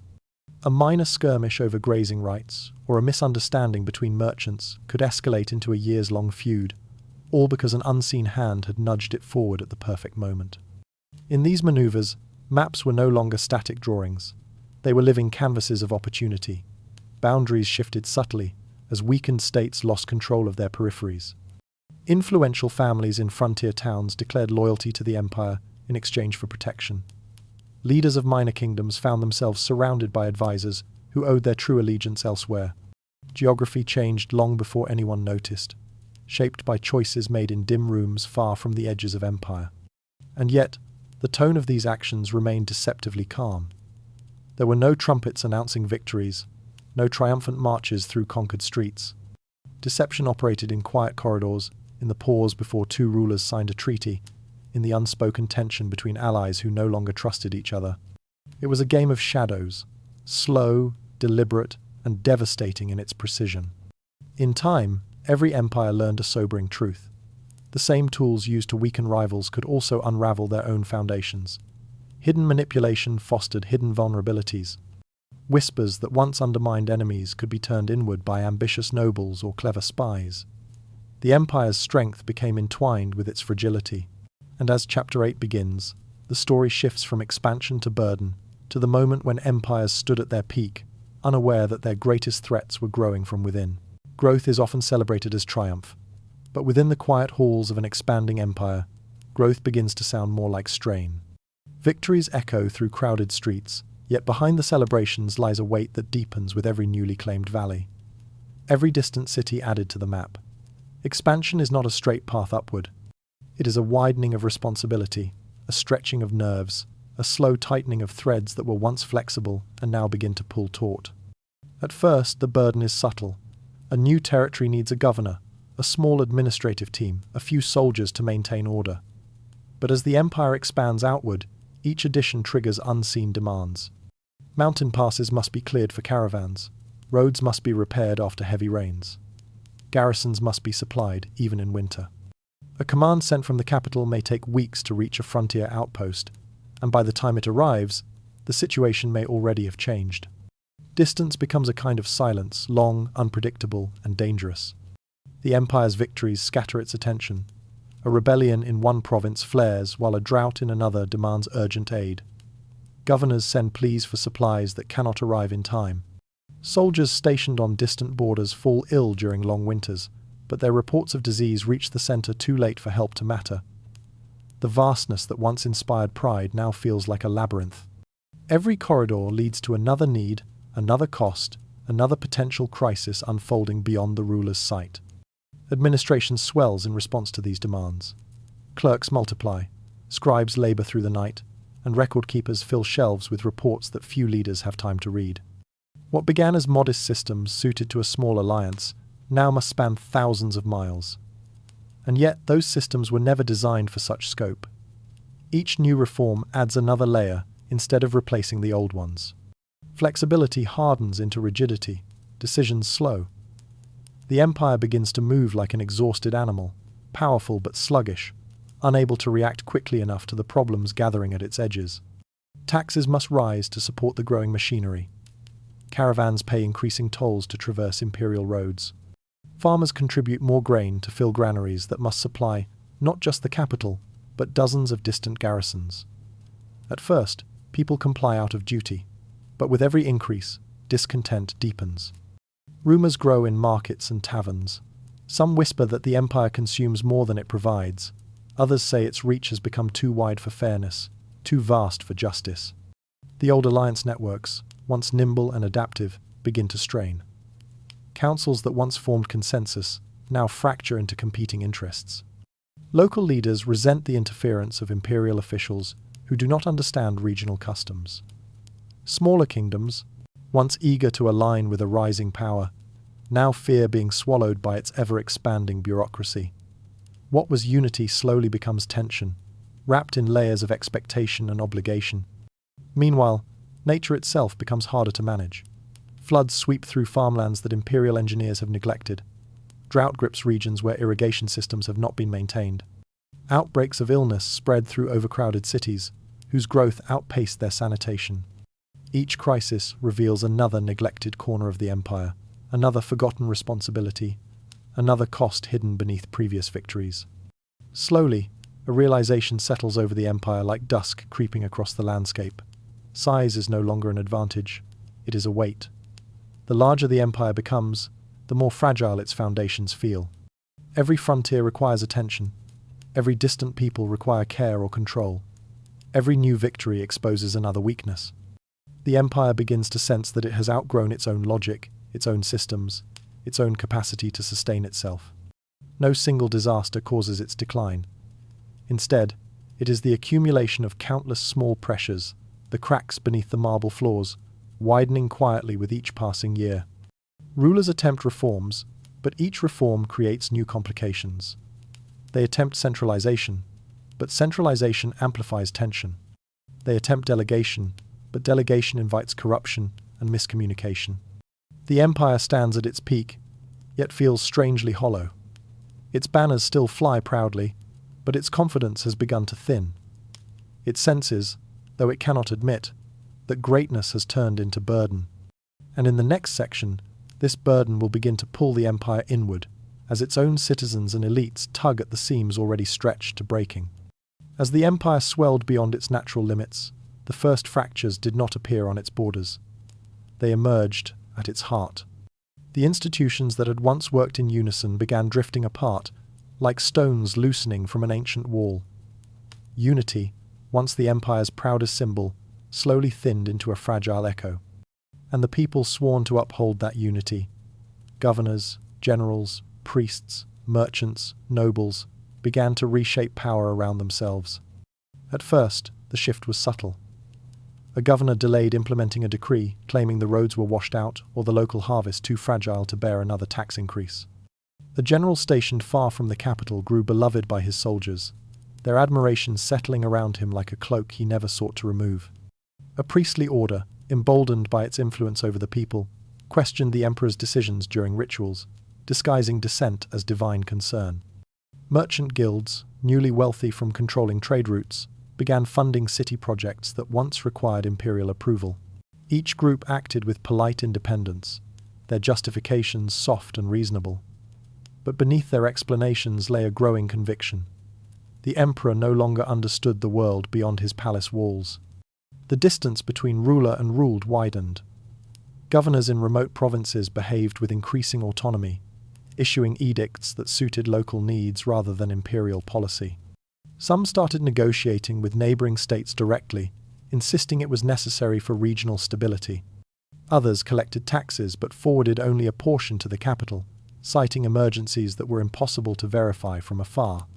Their loyalty eroded not in dramatic betrayals, but in small, calculated acts of self-preservation. Generals, too, found themselves walking dangerous lines. Their success on the frontier made them more popular than the distant bureaucrats who issued commands from the capital. Soldiers trusted the general they saw, not the emperor they rarely heard from. Campfires flickered with stories of how a particular commander had saved a province from disaster, while the central government hesitated. Admiration, once the empire's glue, became its quiet rival. A general did not need to declare rebellion. He only needed to hesitate when orders arrived, or interpret them in ways that favored his growing circle. Priests added another layer of tension. In temples filled with incense and dim light, they spoke of omens that suggested the emperor had lost the favor of the gods. They did not accuse him directly. They simply hinted that rituals needed correcting, that signs were unclear, that the empire required spiritual re-evaluation. Their words carried weight. Faith, once a stabilizing force, became a subtle instrument of political leverage. Merchant guilds held yet another kind of power. Their wealth rivaled that of nobles, and their caravans connected provinces more effectively than imperial couriers. When trade routes faltered due to war or weather, people turned to guild leaders for reassurance, not officials. These merchants learned they could influence regional politics by deciding which cities prospered and which starved. Their generosity bought loyalty. Their resources bought silence. Their autonomy bought distance from imperial control. Inside the capital, these shifts manifested as a quiet fog of uncertainty. Advisors argued more sharply. Nobles whispered that the emperor was losing his touch, Imperial officials accused each other of incompetence or corruption. The palace halls, once filled with confident footsteps, now echoed with hesitation. Every decision seemed to provoke resistance from someone. If not from a province, then from a temple. If not from a general, then from a guild. The center strained to hold itself together, but every tug in the empire created another tear. Economic pressures deepened these cracks. Taxes rose to fund endless repairs and military deployments. Caravans, delayed by unrest or poor maintenance, delivered goods late, causing shortages in cities once rich with abundance. Provinces that had built their wealth on stable trade felt abandoned when profits dwindled. Resentment spread slowly, like heat through old timber. It did not erupt, it simmered. As unity dissolved, elites who once sat side by side in council meetings began subtly sabotaging one another. Allegations appeared in official reports. Rumors drifted through the capital like smoke. Appointments were blocked or reversed. Each faction claimed to protect tradition, yet each carved away at the empire's coherence to secure its own survival. The damage was never loud. It was quiet, patient, and relentless. By the time anyone realized that the empire's heart was splintering, the fractures had already expanded into deep, unbridgeable divides. Collapse had begun long before any enemy arrived. It began the moment the center forgot how to hold itself together. And next, the story moves beyond the halls of power into the streets, farms, and markets, where ordinary people reveal the deeper decay spreading through the empire's foundations. As the empire strained under its own vastness, the signs of collapse did not first appear in palaces or war councils. They surfaced quietly in the lives of ordinary people who had once relied on imperial systems as naturally as they relied on the turning of the seasons. Their struggles became the truest measure of the empire's health, a silent barometer more revealing than decrees or proclamations. And it was through their eyes that the empire's unraveling could be seen most clearly. In the largest cities, streets once bustling with trade grew cramped and tense. Too many people crowded into neighborhoods that had not been built to expand. Water channels clogged, waste piled in corners, and markets overflowed with noise as sellers competed for dwindling supplies. Prices crept upward, first slowly, then urgently. Bread that once cost a single coin now required two. Families counted their savings carefully, hoping each day's purchases would stretch just a little further. The empire still tried to send grain shipments from fertile provinces, but the roads were cracking, the bridges weakening, and caravans often arrived late or not at all. Farmlands, too, bore the weight of decline. Soil that had been harvested without rest began to fail. Fields dried faster under changing seasons. Irrigation channels fell into disrepair as local officials diverted funds for their own security or comfort. Farmers watched cracks spread through their once generous earth. Some left their villages entirely, seeking better opportunities in distant towns, while others stayed and endured, planting seeds with fading hope. Their suffering was quiet, not dramatic. It was the fatigue of people watching their world decay inch by inch. In rural regions far from the capital, protection grew uncertain. Bandits roamed roads where imperial patrols once traveled regularly. A merchant traveling alone risked ambush. A farmer taking goods to market traveled in fearful groups. Local officials, entrusted with maintaining order, often demanded bribes before offering help. Some grew powerful enough to act like minor lords, taxing villagers heavily while claiming that the empire demanded it. The empire, burdened by distance and dysfunction, rarely corrected these abuses. In temples, the atmosphere shifted as well. Rituals continued, but the warmth of faith had cooled. Priests recited chants, yet their voices lacked conviction. Worshippers attended festivals, but their prayers grew thin, shaped more by habit than belief. The symbols of the empire, once revered, began to feel distant. Even the imperial calendar, which once bound the provinces together through shared seasons and celebrations, felt less relevant as local crises overshadowed traditional rhythms. But the greatest change was psychological. People no longer expected fairness from the empire. They no longer trusted tax collectors to be honest or judges to be impartial. They no longer believed that their letters of petition, sent to the capital with careful script and sealed with trembling hope, would ever be read. The emperor had not become cruel, he had become unreachable. And unreachability bred resignation. Small rebellions did not erupt yet. Instead, people drifted toward those who offered immediate protection. a charismatic warlord promising safety, a wealthy merchant acting as a patron, a neighboring kingdom extending quiet influence. Loyalty shifted from the abstract to the tangible. What mattered was who could help today, not who claimed divine authority centuries ago. The empire did not scream as it weakened. It sighed, it sagged, it softened. It slipped from the center of people's identities, becoming a story they once believed in but no longer relied upon. And once the population stopped believing, the empire's power became hollow. Roads meant nothing if no one trusted the soldiers who patrolled them. Laws meant nothing if courts could be swayed by coin. Symbols meant nothing if no one felt inspired by them. Collapse rarely begins with battles. It begins in the hearts of ordinary people who quietly decide that the empire no longer holds their future. And in this fading confidence, external powers saw their opportunity. Rivals watched the empire dim and prepared to strike not with sudden assaults, but with calculated moves that targeted its weakest, most fractured points. Weakness, in the world of empires, carries a scent long before it carries a name. It drifts across borders, like a faint, unfamiliar wind. It settles in foreign courts, in the minds of rival counselors, in the quiet calculations of kings who once lowered their eyes in the empire's presence. Long before the empire itself admits anything is wrong, its neighbors begin to sense a change, subtle, delicate, unmistakable. In distant palaces, envoys return from journeys they have taken many times before. But this time, their reports sound different. They speak slowly, with caution, as if they themselves can hardly believe what they observed. Border garrisons, once known for their discipline and abundance, now look thin and undersupplied. The soldiers stand watch with duller armor and weary faces, their barracks showing signs of neglect. Imperial tax collectors, who once carried themselves with sharp confidence, now seem rushed, anxious, hungry for revenue. Grain shipments that used to arrive with ceremonial punctuality now come late, half full, or not at all. Diplomats from the empire still speak of its greatness, but their voices lack the resonance they once had. Their words feel practiced rather than lived, polite rather than commanding. Rival courts listen and exchange glances behind lowered fans and measured expressions. They sense hesitation where certainty once lived. They recognize the sound of a great power losing its breath.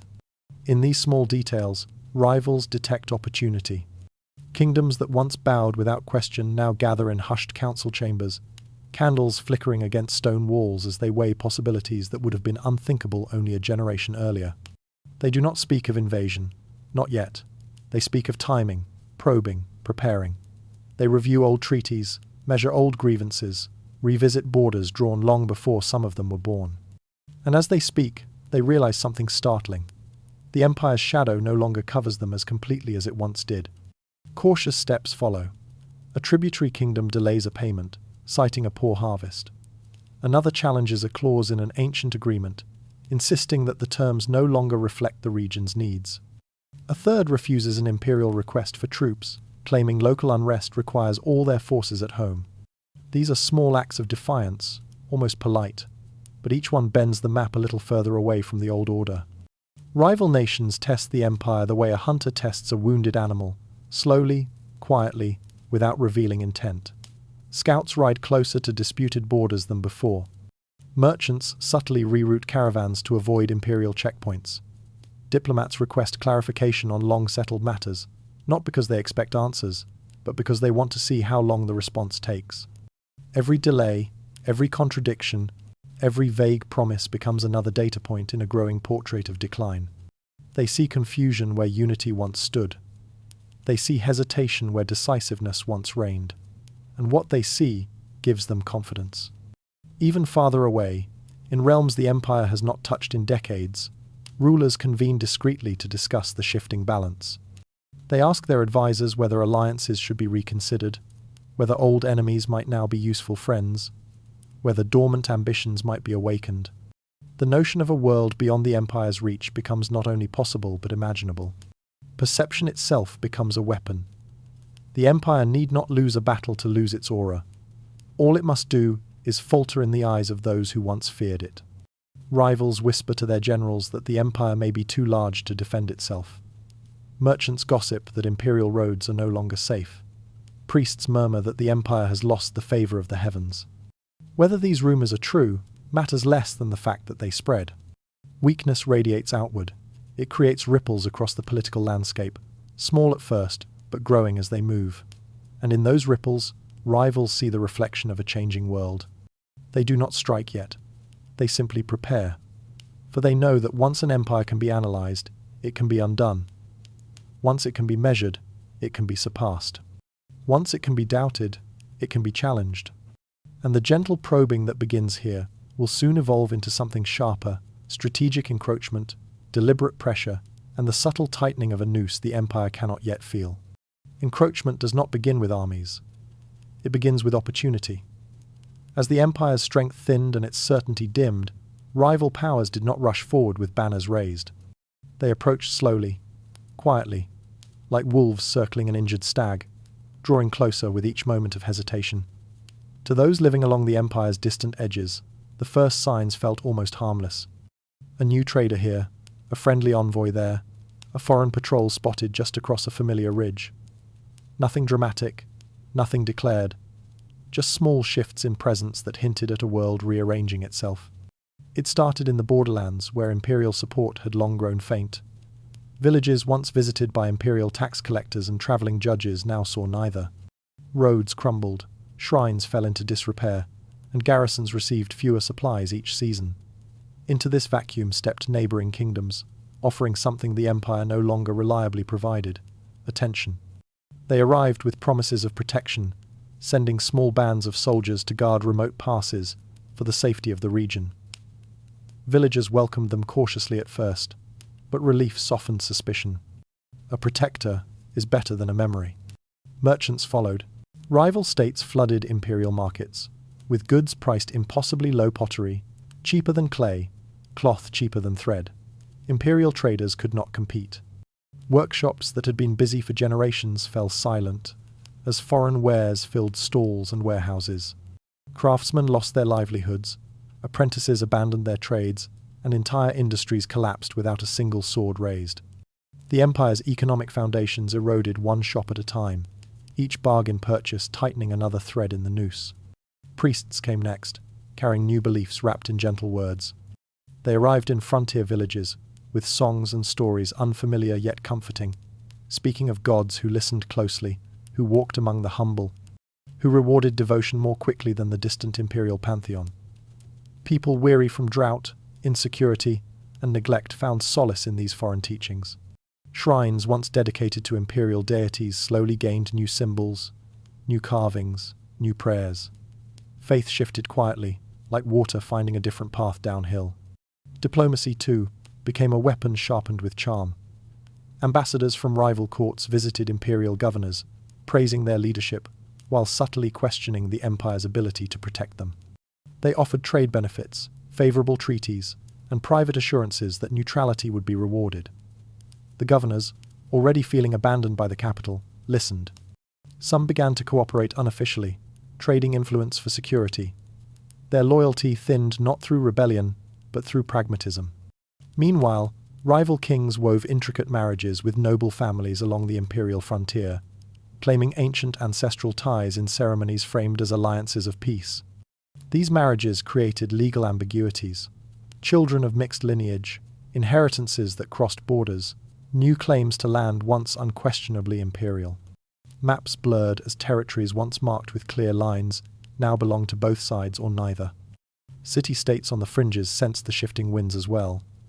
Many declared autonomy under friendly oversight, aligning themselves with rival powers that promised lower taxes and greater independence. Some changed their coinage, others adopted new legal codes. A few even restructured their councils to resemble those of their new protectors. The empire protested, but its words carried little weight. Its officials lacked soldiers, supplies, and confidence. Encroachment was never loud. It did not roar. It whispered. It leaked. It spread through gestures, agreements, marriages, markets, prayers. Lands that had belonged to the empire for centuries began to hold multiple identities. A village might still honor imperial festivals, but trade in foreign currency. A governor might still send reports to the capital, but privately consult rival envoys. A town might still fly the imperial banner, but celebrate a foreign holiday. Loyalties braided themselves into complex patterns, difficult to unravel and dangerous to ignore. As rivals stepped closer, they did so with patience. They knew the empire was weakening, but they did not need to force its collapse. All they needed was to stand nearby, as its weight pulled it inward. Each new concession, each new alliance, each new shift in allegiance deepened the cracks spreading through imperial authority. And yet, within the capital, many leaders still believed the empire remained powerful. They saw border disputes as temporary, religious shifts as minor, economic troubles as cyclical. They did not understand that the ground was already slipping away beneath them, grain by grain. The borders did not fall. They dissolved. And dissolution requires no armies, only neglect, ambition, and time. But rivals could only wait so long. Once encroachment had softened every frontier and hollowed the empire's confidence, they sensed the decisive moment approaching, the moment when subtle pressure would no longer suffice, and open action would yield greater rewards. Now comes the turning point, the moment rivals strike. In the final years of the empire, its enemies did not rush to strike. They waited. They watched as internal fractures deepened, as famine thinned the patience of the people, as disputes over succession split the royal court, and as the treasury struggled to sustain the sprawling machinery of rule. Rivals circled like patient hunters, sensing that the empire no longer needed to be challenged, it only needed to be nudged. Weakness had ripened into vulnerability, and vulnerability into opportunity. And when the moment finally came, the first blow was not a battle cry, it was a betrayal. Along the northern border, a governor long praised for his discipline quietly opened negotiations with a rival kingdom. He claimed the empire no longer sent adequate soldiers to defend his territory. He claimed the people in his province no longer trusted the faraway capital. But underneath the justifications lay a simpler truth. He believed the empire's protection was now worth less than the promises whispered by its enemies. One night, under the soft glow of oil lamps, he signed an oath of allegiance to a foreign king. The next morning, the imperial banner was lowered without a fight. Elsewhere, a trusted ally, a kingdom that had stood beside the empire for generations, accepted a treaty with a rising rival. Their emissaries met in a secluded chamber, exchanging assurances behind closed doors. To the empire, they sent polite explanations. Trade conditions had changed. Roads had become unsafe. Obligations needed re-evaluating. But everyone understood the real meaning. The alliance had ended. Loyalty had shifted. The world had turned a fraction in the empire's absence. In the south, a mercenary general commanding an elite legion saw an opportunity for survival. His soldiers had gone unpaid for months. Their armor was worn, their rations thin, their faith in the empire brittle. When envoys from a neighboring power offered wealth and land in exchange for defection, the general hesitated only briefly. Loyalty had become a luxury. By dawn, he marched his legion across the border, not as defenders, but as instruments of a new master. The empire lost not only a military force, but a symbol of its ability to command obedience. Then came the blow that sealed the empire's fate. A wealthy province stopped sending taxes. Its leaders claimed floods had devastated their fields, but the truth was known by all. The empire no longer inspired fear and no longer deserved sacrifice. Without the gold from this province, the treasury cracked. Soldiers went unpaid, roads remained unrepaired, officials lacked funds to maintain order. The empire's spine, weakened by decades of quiet strain, finally bent. All of this happened before a single enemy army crossed the frontier. In dim-lit chambers, conspirators whispered over maps. Foreign agents slipped through corridors delivering sealed instructions. Commanders met in private, weighing loyalty against survival, honor against future security. These were not grand scenes of treason, but soft, careful negotiations, men and women setting aside centuries of allegiance because the empire no longer felt like a home worth defending. And when enemies finally marched, they found little resistance.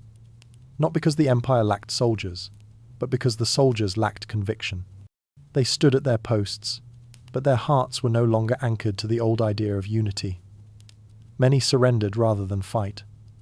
Others simply walked away. Some even welcomed the invaders, believing the new rulers might provide the stability the empire had long failed to deliver.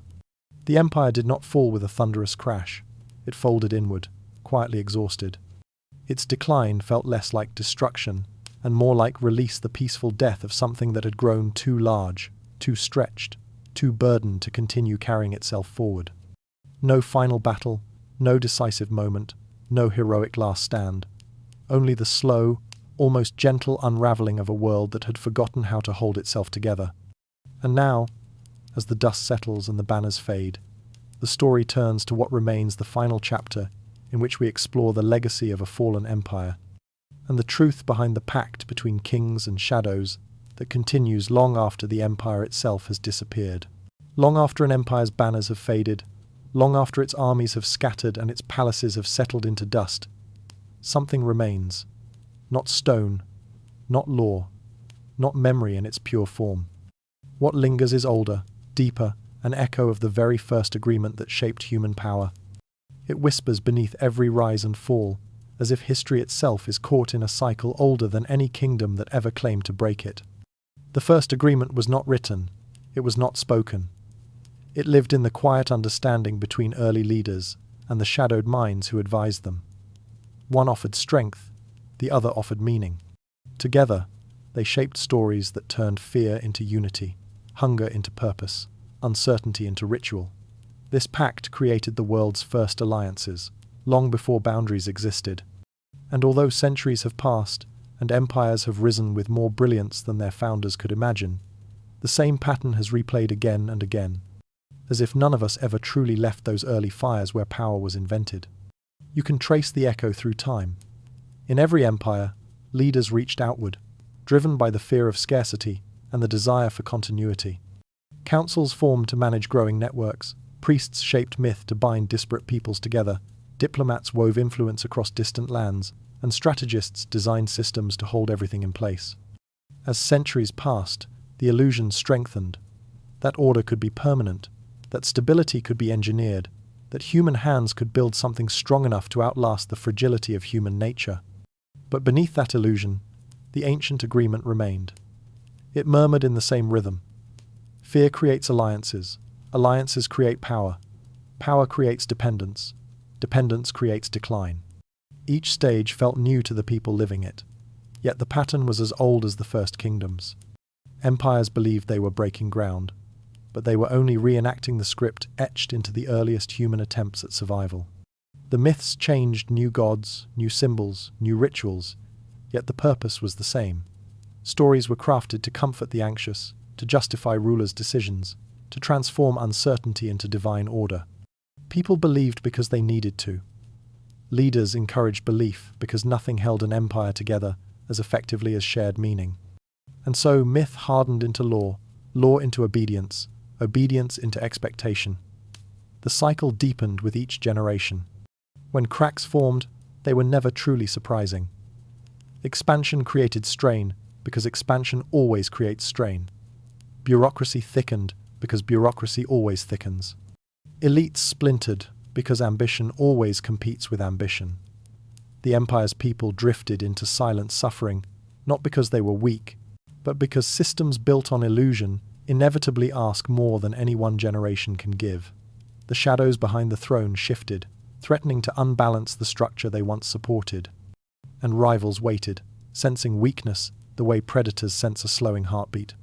In the end, collapse was not a failure unique to this empire or any other. Collapse was the natural conclusion of a cycle that began long before written memory. When an empire died, it did not break the cycle, it fulfilled it. Its fall was not chaos, it was completion. And the echoes of the first agreement remained, waiting for the next people, the next leader, the next moment when fear would demand order and order would demand myth. What remains, then, is not the empire's shape but the longing that built it. The longing for safety, the yearning for permanence, the desire for meaning in a world that changes too quickly to grasp. This longing is what carries the echoes forward. It is why new powers rise from old ruins. It is why leaders attempt once more to tame uncertainty with structure, to bind strangers together with belief, to hold back the world's unpredictability with symbols they hope will endure. And so, the pact between kings and shadows never truly ends. It simply moves to new hands, repeating itself in quieter, more familiar ways. Each empire imagines it is different. Each believes it has learned from the past. Yet each inevitably discovers that the script guiding its ascent is the same script guiding its decline. And now, as the final chapter approaches, we turn to the last truth, that the fall of an empire is not an ending at all, but the beginning of another cycle already taking shape. When an empire collapses, the world does not fall silent. The dust settles, banners fade, stones crack beneath creeping moss. But something remains, something quieter, more durable than marble or memory. The ruins of a fallen empire linger like footprints pressed into wet earth, softening over time but never truly disappearing. They become part of the landscape, part of the imagination, part of the unseen inheritance passed down to civilizations that barely remember the hands that shaped it.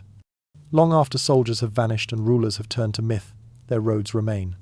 Once grand highways become narrow footpaths used by shepherds guiding their flocks. Caravan routes carved by imperial ambition transform into the arteries of future trade. Bridges built by forgotten engineers continue spanning rivers, carrying travelers who whisper nothing of the empire that first laid the stones. These roads, humble and persistent, remind the world that movement, the desire to connect distant places, survives every collapse. In abandoned cities, temples sink into the earth. Statues lose their faces to time, and palaces crumble into terraces of broken walls. Yet the layout of these ruins shapes what comes after. A medieval town may rise upon the skeleton of a Roman forum. A marketplace may grow where a Persian garden once bloomed. A shrine may stand atop a temple whose gods are no longer known. New civilizations rarely build from a blank slate. They grow from what the old left behind, even when they no longer recognize the inheritance. Ideas survive even more stubbornly. Languages evolve, but echoes of imperial speech remain in vocabulary, grammar, and the rhythms of daily conversation. Laws designed by long-vanished rulers continue guiding disputes in places where the empire's name is no longer spoken.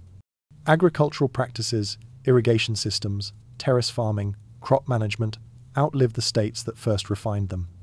Techniques perfected in imperial workshops pass quietly into the hands of villages, guilds, and families who never knew they were carrying pieces of an empire within their traditions. Trade systems endure as well. Coins bearing faded symbols circulate long after the issuing government has dissolved, their designs copied by successive rulers who admire the stability they represent. Measurements standardized by empires persist in markets centuries later. Even the idea of trade, the expectation that goods should flow between peoples, continues unbroken, strengthened by habits established in eras of imperial dominance. Religious rituals leave deep grooves in cultural memory. A festival once tied to imperial myth transforms into a local tradition.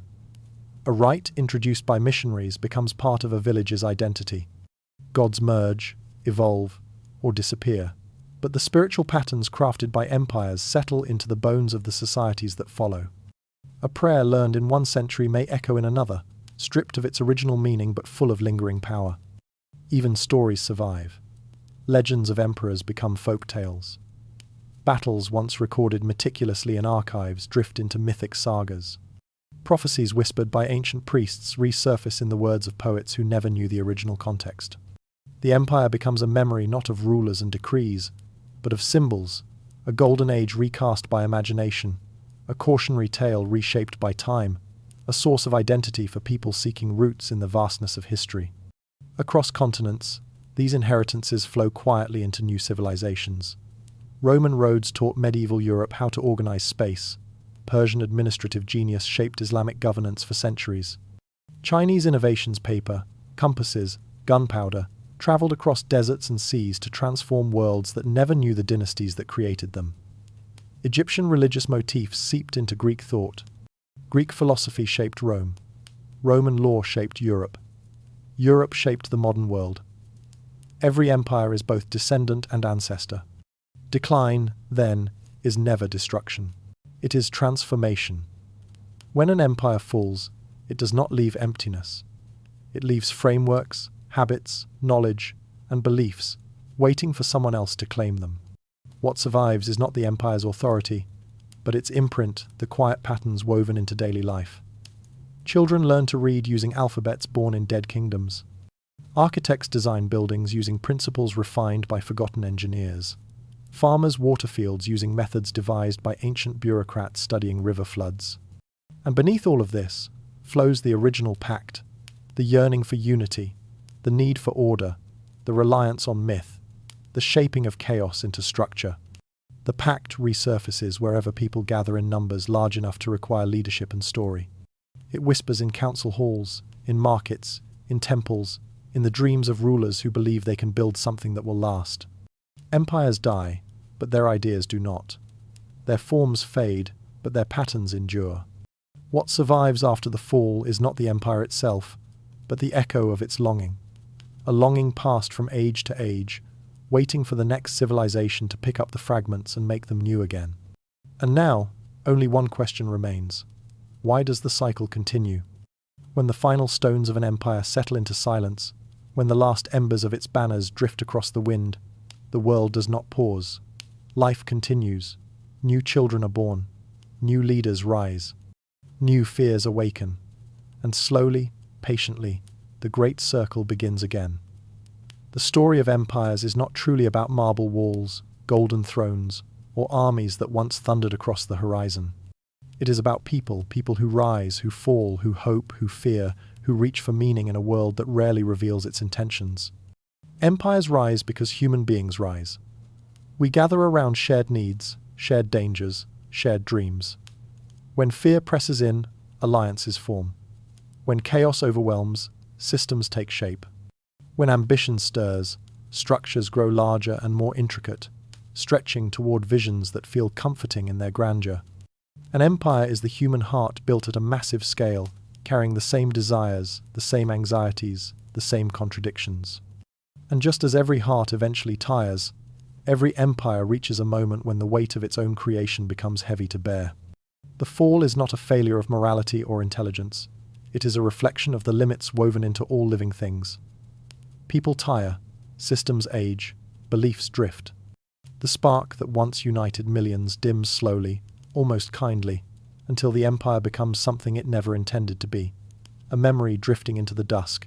The same hands that built it gently loosen their grip. The same voices that once praised it begin to soften. The same myths that once sustained it begin to lose their shine. And with that soft unraveling, the circle, once again, closes only so it may open later. The narrator's voice drifts across the quiet ruins of centuries, reminding us that this cycle is neither tragic nor cruel. It is natural. It unfolds like the turning of seasons, the tilting of shadows at dusk, the steady rhythm of breath rising and falling. Empires are not machines. They are living organisms, shaped by the pulse of human longing. When our needs grow, they expand. When our fears deepen, they solidify. When our uncertainties multiply, they crack. Their births and deaths follow the same pattern as our own choices. A constant tug of war between order and freedom, between ambition and restraint, between the desire to endure and the inevitability of change. The pact between kings and shadows, the ancient promise that created the first alliances and the first illusions of control, was never about rulers alone. It reflected something we all carry. We fear chaos, so we create structure. We fear meaninglessness, so we craft stories. We fear isolation, so we gather around leaders, symbols, and shared myths that make the world feel smaller and safer. And even when those structures overwhelm us, we cling to them, because to let them go feels like letting the world slip into disorder. Empires collapse not because they fail, but because they are temporary answers to timeless questions. New generations ask those questions again in their own ways, and new answers take shape. A new alliance here, a new ideology there, a new system born quietly in the night. What rises next does not erase what came before. It inherits it. It reshapes it. It carries forward the invisible lessons and forgotten echoes that define human history. So the circle remains unbroken. Empires breathe in, empires breathe out. The world expands, contracts, and expands again. And somewhere in that rhythm, we continue to search for balance between our hopes and our limits, between our love of order and our fear of its weight. As the final words settle, the narrator offers one last, gentle question. If the cycle continues endlessly, what part of it are we living through at this moment? Are we witnessing a rise, a crest, or the beginning of a quiet decline we have not yet named? The answer fades into silence, leaving the listener suspended in reflection, a soft closing breath, echoing through the long corridors of history, and through the quieter chambers of their own thoughts.